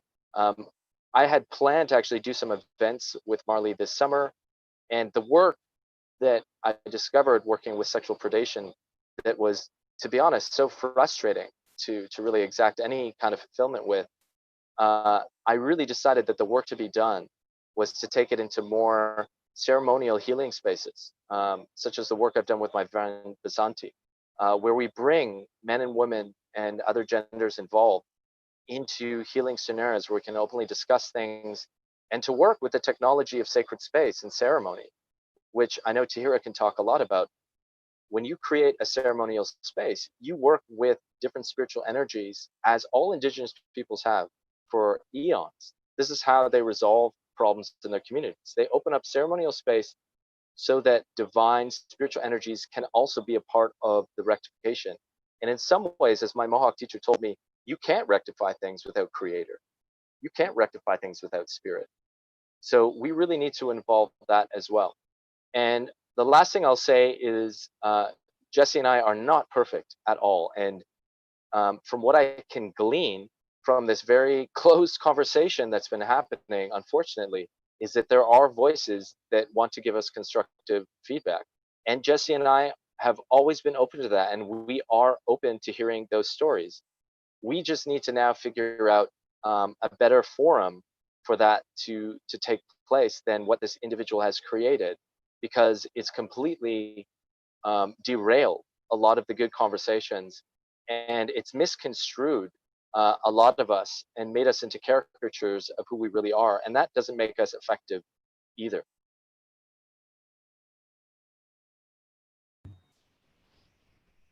Wow. Okay. Thank you, Darren.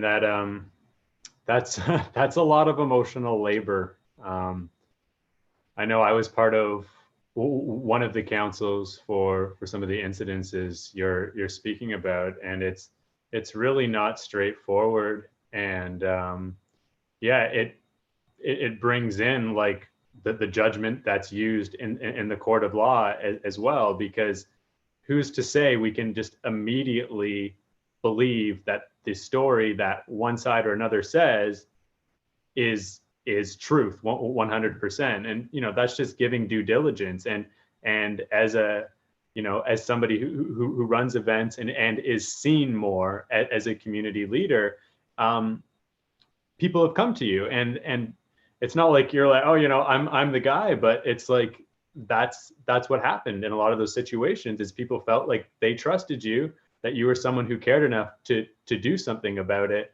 And I know that's a position that takes a lot more criticism, and it's a lot of energy to digest and process these things. And I want to just again open up the space for any of the audience to comment on this and ways that we can deal with sexual harassment or any level of harm in community in a better way if you see fit, because we're always looking to grow and learn. And I'll just propose that question to either Tahira or Natalie, and then we'll move on to some audience questions. Tahira, Natalie, do you feel called to? Okay, Natalie, I will unmute you.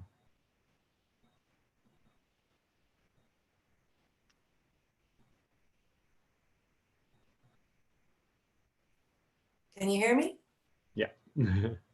Perfect. I work with a theater group that works out of Toronto and Ottawa called Branch Out Theater. And one of the things that we do, we're smaller groups, but that I could see happening on a large platform, is we create collective agreements that are posted. And when we're doing work over more than one day, the collective agreement has a pen or a marker, and the collective agreement grows. And now we have the intimacy of being able to check in with everybody and see that it resonates with everybody, and then it's posted and everybody knows that that is the space we're holding.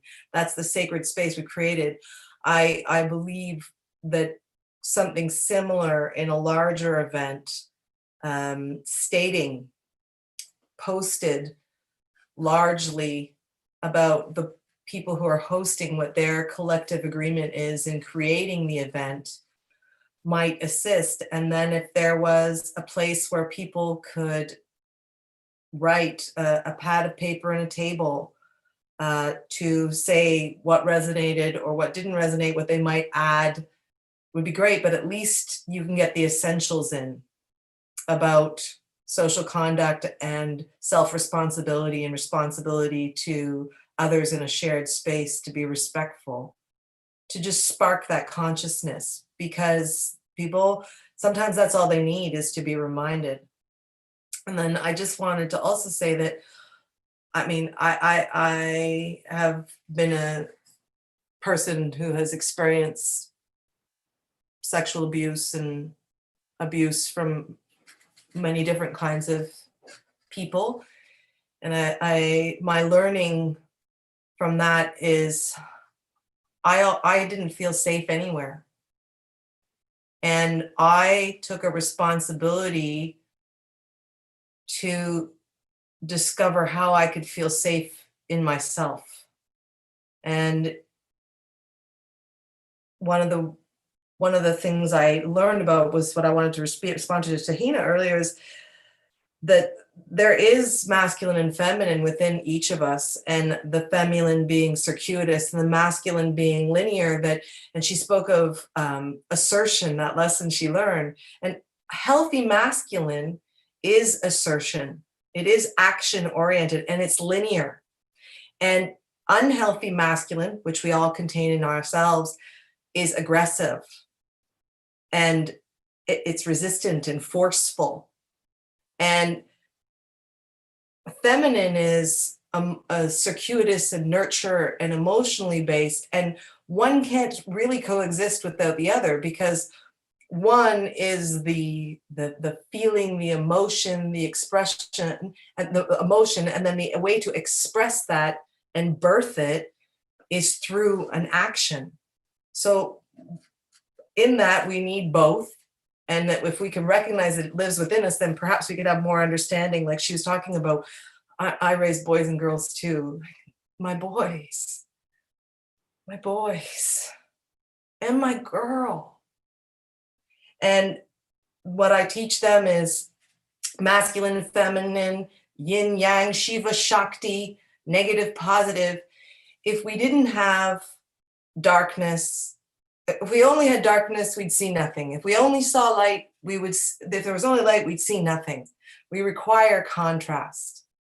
And so in that contrast, which is the agreement, that the one agreement that is given to us as we enter out of the womb to be walking in this flesh suit, is that there will be contrast. And then that there will also be conflict, depending on the lens that we look at it through. And if we can look at it as contrast, as my children navigate the abuses or atrocities or judgments or discriminations that they're confronted with, it eases that path.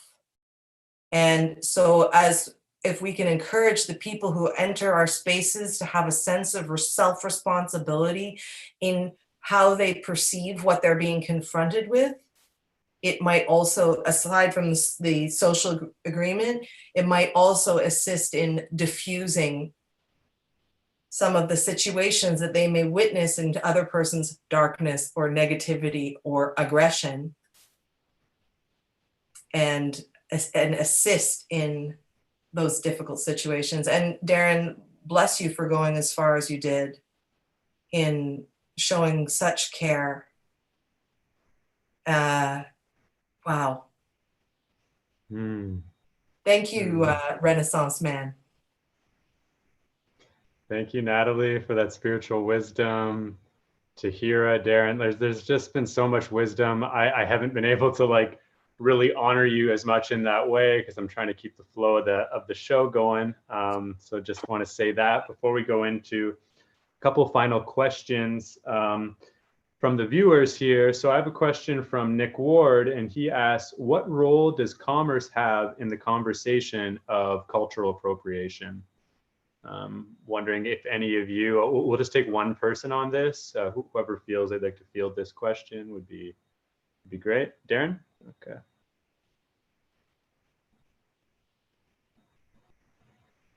Yeah, that's a great question, Nick Ward. Man, miss you, brother. Yeah, I mean, I think one of the collective nightmares that we're all trying to break out of right now is capitalism and the rapaciousness that it triggers in us all to be just needlessly greedy human beings. You know, something that Jesus said that I think is super valid is that the root of evil is the love of money, not money in itself. Money is an energy, and I know that's cliche. I think a lot of people are getting this now, and it can be seen even as a sacred energy. I mean, if it's used in a sacred way, it can create opportunities. It can be used to purchase experiences that could be really ennobling for one's character. But it also brings up, types of experiences where we can be unskillful, you know, because hey, I have a lot of money, I can just buy anything I want, any sacred object that I want that's for sale, kind of thing. And I think that defeats the purpose of what Tahira really rightly said about journeying with it. You know, every year on my birthday, I buy myself an instrument, you know, because I'm a musician and that's the greatest gift I can give myself. And I try and look into the instrument that I've just bought. And really, I just bought a bamba lagueo, which is a traditional drum from Argentina. And I'm actually have one of my good Argentinian friends with me here. And I'm really excited to go on a journey with this drum into that culture and to discover about it and acknowledge it and appreciate it and share that with others. So yeah, I think another thing that's important is if you're running spiritual events and you are making a certain amount of money that is beyond your means, and I mean, I think this goes for everyone. If we're going to get out of capitalism, people should really get into a more philanthropic spirit. And I think people are, you know, already, which is great, but we need to do way more. Think about like how much money do you really need to get by, to enjoy your life? And if you have excess, then you need to give back. And it's not just, and it's a need because it's going to make your life feel a lot better and you're going to be helpful and supportive to others. So on that note, it's always been important for me to figure out ways to give to indigenous peoples, because I think, as I stated earlier, they're the most precious thing in the world, and they've been decimated, absolutely needlessly decimated by the savagery of colonialism, true savages. And I take that as my own collective karma, even though I know now that deeper my ancestors had indigenous practices and were indigenous peoples themselves. I know that there's been a terrible amnesia where my lineages went through a process of becoming colonialists, which is a very, you know, the transferring wound of abuser to victim that happens so often, that victims can become abusers themselves. And so I see it as my duty, as someone who has been born and who has actualized colonial culture and still does, just from the sake that we live in it and we can't escape that it's my duty to give back, you know, and financially and in a commerce level wise. You know, I have made a significant, you know, I've made money in my events to a point where I've acknowledged where enough is enough. I live very frugally, I think, for most people. And I like to give in a lot of ways. That's always been very important in my life. It's always been like giving back to people in need. So I don't think it's a very hard thing to do, and I think people should, yeah, be on that, especially when they're have the opportunity to help appreciate other cultures, not just through their words and actions, which is also incredibly valuable, but financially is a great way. Thank you for your view on that, Darren. Why don't we head over to Tahira? Seems like she's resonating. Can you just make sure? I want to make sure I got that question right. Say it again from Nick Ward. Okay, so what role does commerce have in the conversation of cultural appropriation? So I'm very different from my opinion in regards to certain aspects that Darren is saying, and that's okay, because I come from a different background.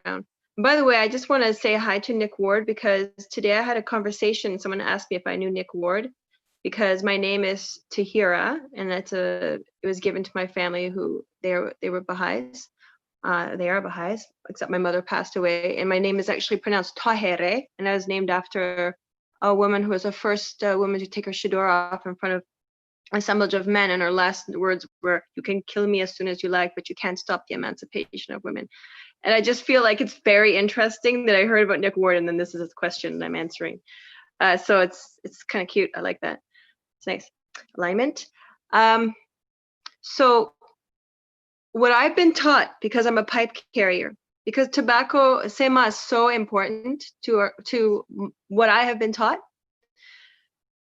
I don't receive money. And Darren knows this. He doesn't pay me when I come to the Big Love. In fact, I measure you by the amount of tobacco you give me. Because to me, tobacco is gold. If you just imagine for a moment, I mean, I do ceremonies and I fill a beautiful bowl up with tobacco, and often that tobacco is all the tobacco that I accumulated from the past ceremonies or situations or shares I've done. And then when I go to that fire with my people who are participating, that tobacco is a bowl of reciprocity. And from what I understand is a reciprocity is a magic wand for all kinds of transformative austerities in fire, let's just say. So I feel like that's something that's, I mean, I'm very provided for in so many ways. I work and I pray and I get the things that I require. I'm taken care of and I run my business well. But I always ask for tobacco. Now, anybody who is learning who is walking the path of wanting to understand the teachings of that I'm under with the FOI in Ireland or the Druid clan of Danu, they are not to pay me. Because you see, when you have someone not pay you, you can see very quickly how serious they are or not serious they are. If you give them a task or something to do, there's no pressure or grading system or pay it and then do it. They have to go from a place that is much deeper than money can access, and it's their free will. They have to go into their spirit, and they have to see whether or not they want to go out of their way to actually invest in what I am showing them. So we go through a year where there's that beginning part. Later on, do I charge them? No. Sometimes when we're having ceremony and we want to buy flowers and do things like that in reciprocity and commerce, we come together and we get the things that we require and need to beautify. Sorry to hear. We're just a little over the 2-hour mark. If there's like a final point, but I'd love to hear from Natalie as well. Yeah. So the bottom line is for me, I've been taught that our exchanges that are done in spirit is done with tobacco. And if the person really wants to learn, they will do it, on their own, with their own value. So yeah, that's just for my stuff. Everybody has their own way. Yeah.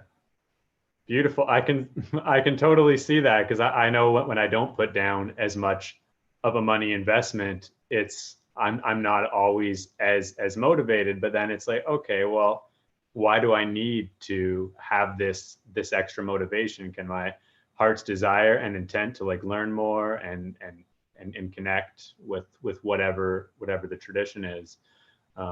So yeah, that's I can see that being a very powerful way to be able to read into where people are at when it comes to really wanting to learn and the level of commitment that's there. Natalie, would you like to share anything else to finish this off with your views to what role does commerce have in the conversation of cultural appropriation?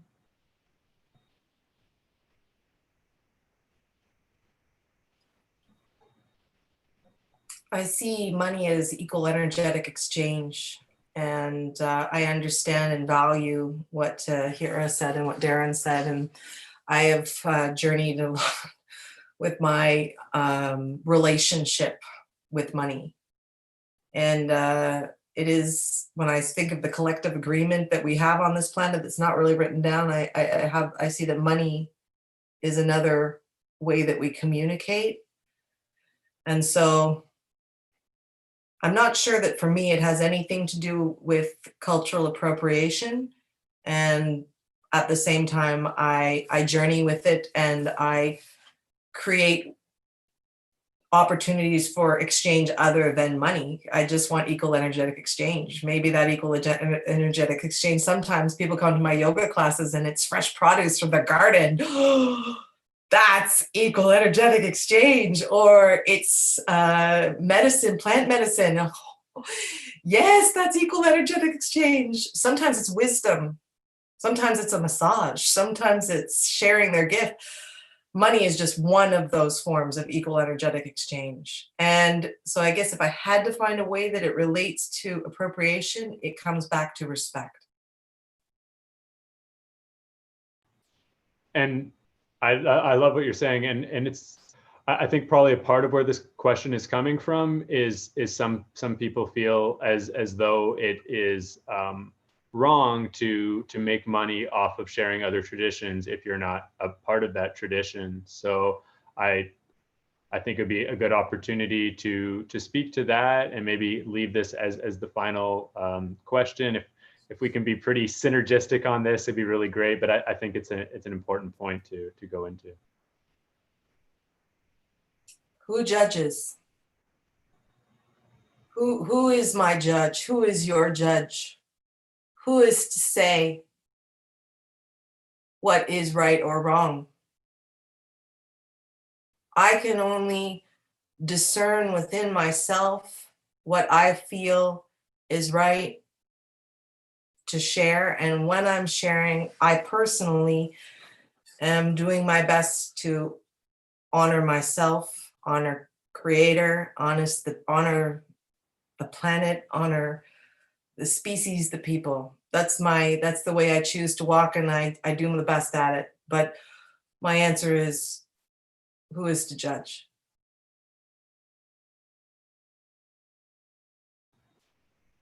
Yeah, and I feel like in saying that, it kind of comes into a point of integrity and in the way that we walk. Like, what way do you feel integrous to be earning money based upon sharing traditions? And obviously, like in both your cases, Natalie and Darren, people are happily giving this kind of financial exchange or something else, because obviously they're receiving something from what you're offering, and when they come back, obviously they're receiving something quite powerful. Just wondering if Darren or Tahira would like to touch on this at all. Beautiful. I'll just ask to unmute you, Tahira. I wasn't able to fully finish what I was saying because you wanted me to, cut it short, and so I did. But Chris, people don't understand what money is. They forget that's our hunt. That's our modern day hunt. That's our modern day hunt, money. It's like, what else do you think it is? And that's why people are struggling. And we forget that you are going out there using your skills best you can to go and bring back and to forge and to gather whatever you can for your survival. And so that was the other aspect of what I was going to say. So that's how I look at money nowadays. But now, because, we're in different times with different questions, we're learning different ways. We're coming back to reciprocity, which is beautiful. So we thought that everything had to be bought and sold. And that's what separated us. That's what created these different levels in society: poverty, middle class, upper class, and just like banana wealthy. So even if someone thinks they're a great hunter and they've accumulated so much stuff, so much stuff that they have like way too much meat and way too much berries and way too much whatever furs, or let's just say like hunt flies, and all it's doing is rotting behind them, or it's all going bad because they have excess. So that's where reciprocity is very helpful. We can share in many different ways. I think it's more difficult for the wealthy, being overly privileged and having so much they can just spend it any way they like and they forget. But I think one thing I often find with my friends that are super wealthy, they come back to one thing: they're not happy. They don't feel deeply connected. Some of them don't, even if they're really wealthy. Something's amiss, unless they accumulated it through some sort of really positive and healthy means, their wealth. But the ones who are just excessively healthy are running ragged, and there's nothing left after wealth except power, right? And then what's the use of your power anyways you're going to die. So it's just, we live in an era where we need to reclaim our reciprocity. So I think between what that question is, that's what I'm just wanting to finish answering, is there are different traditions of our original exchange and commerce, and it's nice that we have pay what you can, or I'm sure that in a situation, if Darren was having something and someone said, I can't pay, but I can give you this, of course he would say, come on in, let's go, let's do it. Thank you for the ointment, or thank you for the offering your time. That's always available. And we have to make that available, because if we are the leaders, or if we are the generation right now who are the representing the environmental context for the children that are coming in, we better teach them reciprocity. Because right now the agenda is division. That's all I have to say on that. Thank you. And that's such a powerful thing about, like, that's the modern day hunt. Absolutely love that. And I haven't shared too much of my opinion, but I'll definitely say, as far as offering services myself, it's like, it's definitely not easy to make a commitment to be like, I'm going to share like healing practices and self-awareness practices, because they're basically like offering things like pay what you can, offering areas to make this very accessible, to be able to do your own advertising, to be able to put yourself out there. In these kind of circumstances too, there's so much to consider, to be able to offer safe spaces and all of these things. It's a lot of energy, and to truly commit to offering self-awareness practices, things of self-growth and healing, I believe you do need to commit to it full time. Otherwise, it's like, I was offering these things while having like a part-time job for a while, and it started to be like a disservice, because, well, now all of a sudden I have people coming to me with like major emotional issues, and if I don't have the space to provide, I am doing them a disservice. And I started to hit those areas, and I hit my threshold. I still hit my threshold in areas. This was another one of those experiences, just bringing up like the wave, like hitting my threshold and understanding I need to give myself enough space to be able to process and really consider all the feedback of everyone, what everyone's saying, and then respond. And it's so much energy. Like, there's no way I could make money in another way while doing this type of work. And for me, I haven't been doing this as long as Darren, so I'm still not making a ton of money in that way, but I'm so grateful to be in this realm and doing this kind of work. So I'll just kind of share my 2 cents in that way, and thank you, Tahira. Darren, is there any final statement that you would like to make today?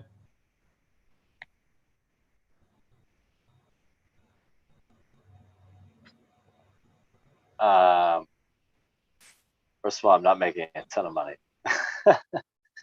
And if I was making a ton of money, I wouldn't be buying conspicuous things like big, expensive cars. I'd be, funding an eco-village project, which I'm going to do regardless anyways. But yeah, I mean, I think Natalie hit it on the head with this one. It's like, judgment is like a hard thing. It's like, how do you judge these types of behaviors? Every single person can have a different experience with money and how they relate to their spirituality. I think if you're just being earnest in your life with your offerings, and you've got the money flowing into your life and it's flowing out in ways that are giving back, such as fundraising, helping out your friends in need, just always being mindful of like, this isn't mine, this is a blessing that's coming in, and I'm going to send it back out. I think that's a really special thing and an important thing. Yeah, I mean, I think it is still a terrain for conversation around different things. Like cacao, for instance, is like a popular medicine that's being used all over the world now, and people are profiting off of it. But again, like, who are we to judge each person? I mean, if a person's doing a bunch of cacao ceremonies and they're making a grandiose amount of money and they're not giving back in some way, yeah, I would say that's egregious. But I think if a person is making money and giving back, there's something beautiful and noble about that. And it's also just looking into, again, like the tricky situation of living in a capitalist society. Like the unfortunate thing about it is we need to make money, and I understand the awkwardness with spirituality being involved in a capitalist system and the dangers of that. That's been in the front of my awareness since I began teaching spirituality and being involved in spirituality. And that's why I implemented things like a lot of pay what you can, free events. Economics are never a barrier at any events that I have control over, in the terms of I may be doing something for a yoga studio and then it's their event and I can advise them, but it's their call in the end. I think that's also very important. And I know cacao is a really sore spot for a lot of people, and I just want to speak on this medicine because I've spoken to Mayan people about cacao, and they have all said that they want this medicine spread, that they give us the blessings for this medicine to be spread because they know how important it is to get people into their hearts, and that far outweighs the potential for misuse, I think, in their eyes. It's like the same thing I was told with ayahuasca. Is like I remember asking an ayahuasca shaman, like, are you concerned that so many people are running ayahuasca ceremonies? And he was like, yeah, we had a council, like all these shamans came together, traditional neo shamans, and we actually prayed with a dieta, with a medicine, like a sacred ceremony where we really got in touch with the medicine spirit. And the medicine spirit actually said, no, I need to be everywhere. We're in a crisis right now. And there will be badly held ceremonies, and that doesn't matter. There's going to be collateral damage, but that's the serious nature of where we're at as a society. And I just want to also say that there's something very important that cacao is doing right now. And this may be a tricky way that it's working, is it's helping people get away from alcohol. And that's no small thing. That is no small thing. The fact that people are now going to ecstatic dances who were previously getting drunk and boozing themselves out and being in really harmful sexual environments, and now coming to ecstatic dances where, I think we've already touched on, sexual environments are better, but they could be even better.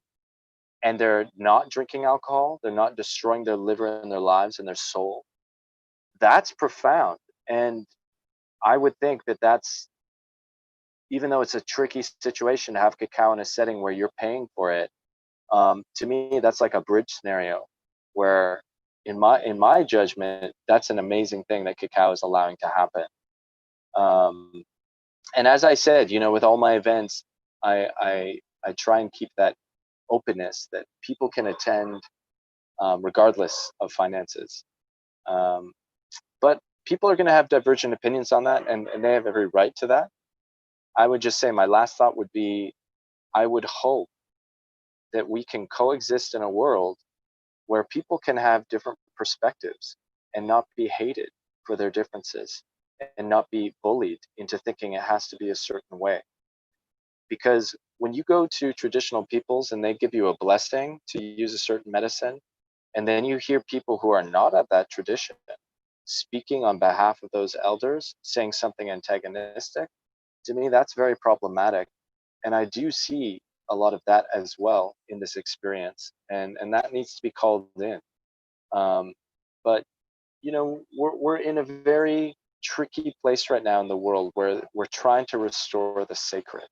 We're trying to restore a connection with spirit while we're in, to borrow from India, the Kali Yuga, the darkest age, where greed and immorality is fucking everywhere.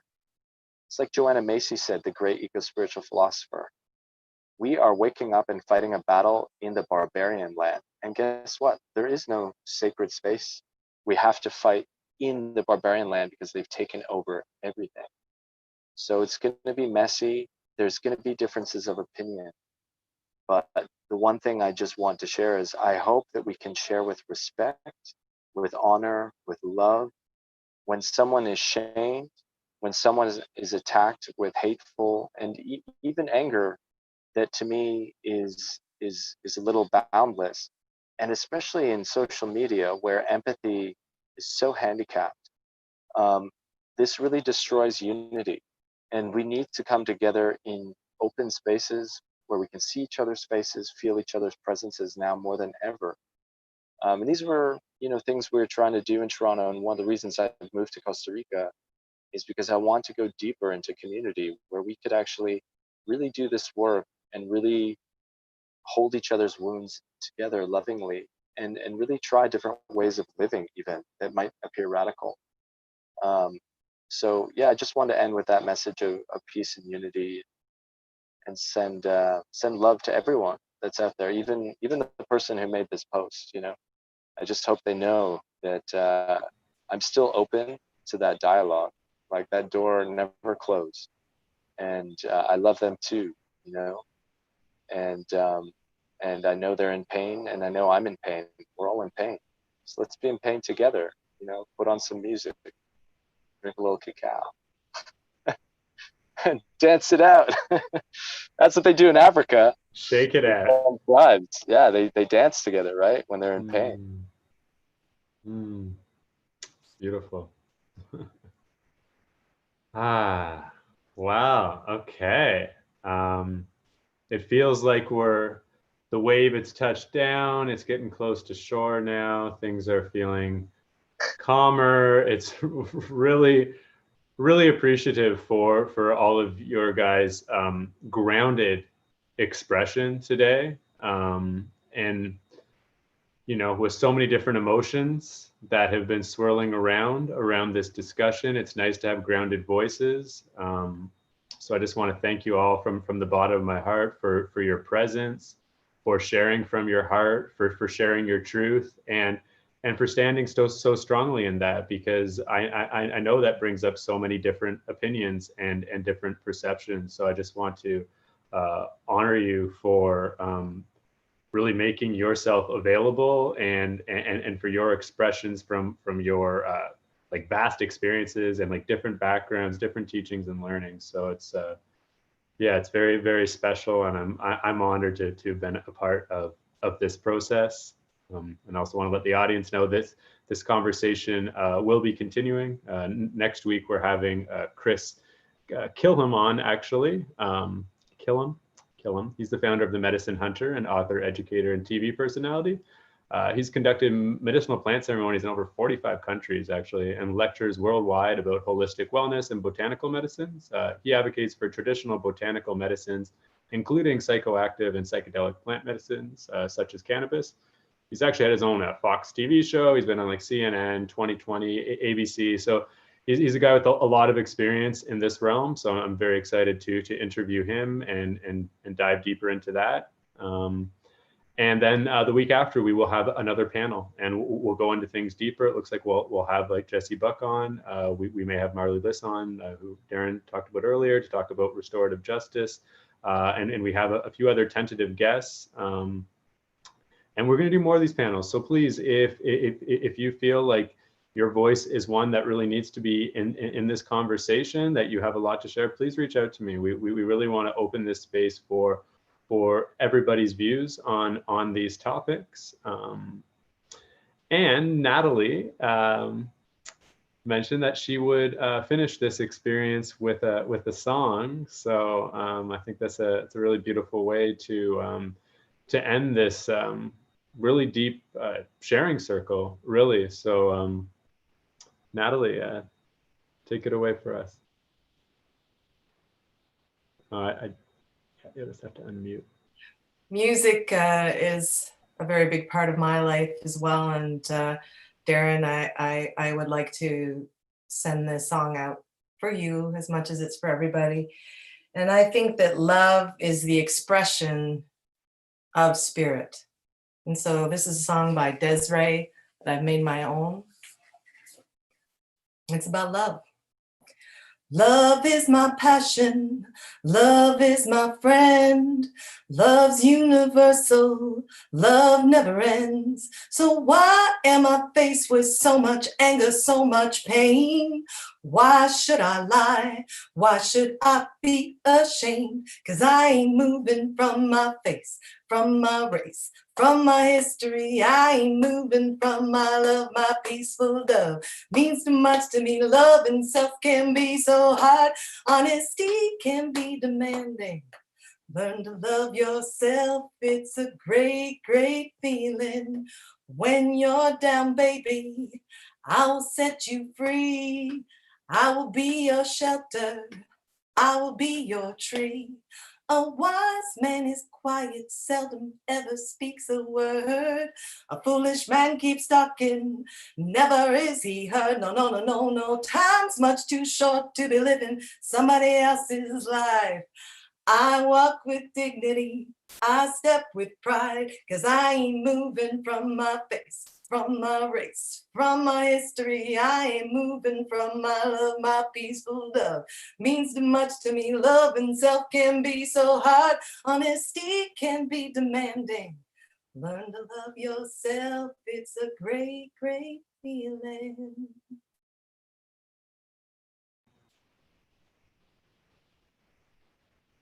Wow. Nice. Thank you. That was awesome. So beautiful. good. None of us have heard this song before, so that hit deep. Well, your version at least. That's incredible. Wow. All right. Well, thank you all again. Thank you, all the audience. Please feel free to share any feedback. Please share this video if you found it relevant to you. Please like the Wave Facebook page, and we're going to keep bringing more conversations that are on the cutting edge of consciousness so we can continue to learn and grow and evolve together. Good night, everybody, and tune in again next week, Thursday at 8 p.m. Right. Mama P. Thanks, Chris. Thanks, everyone. Thank you.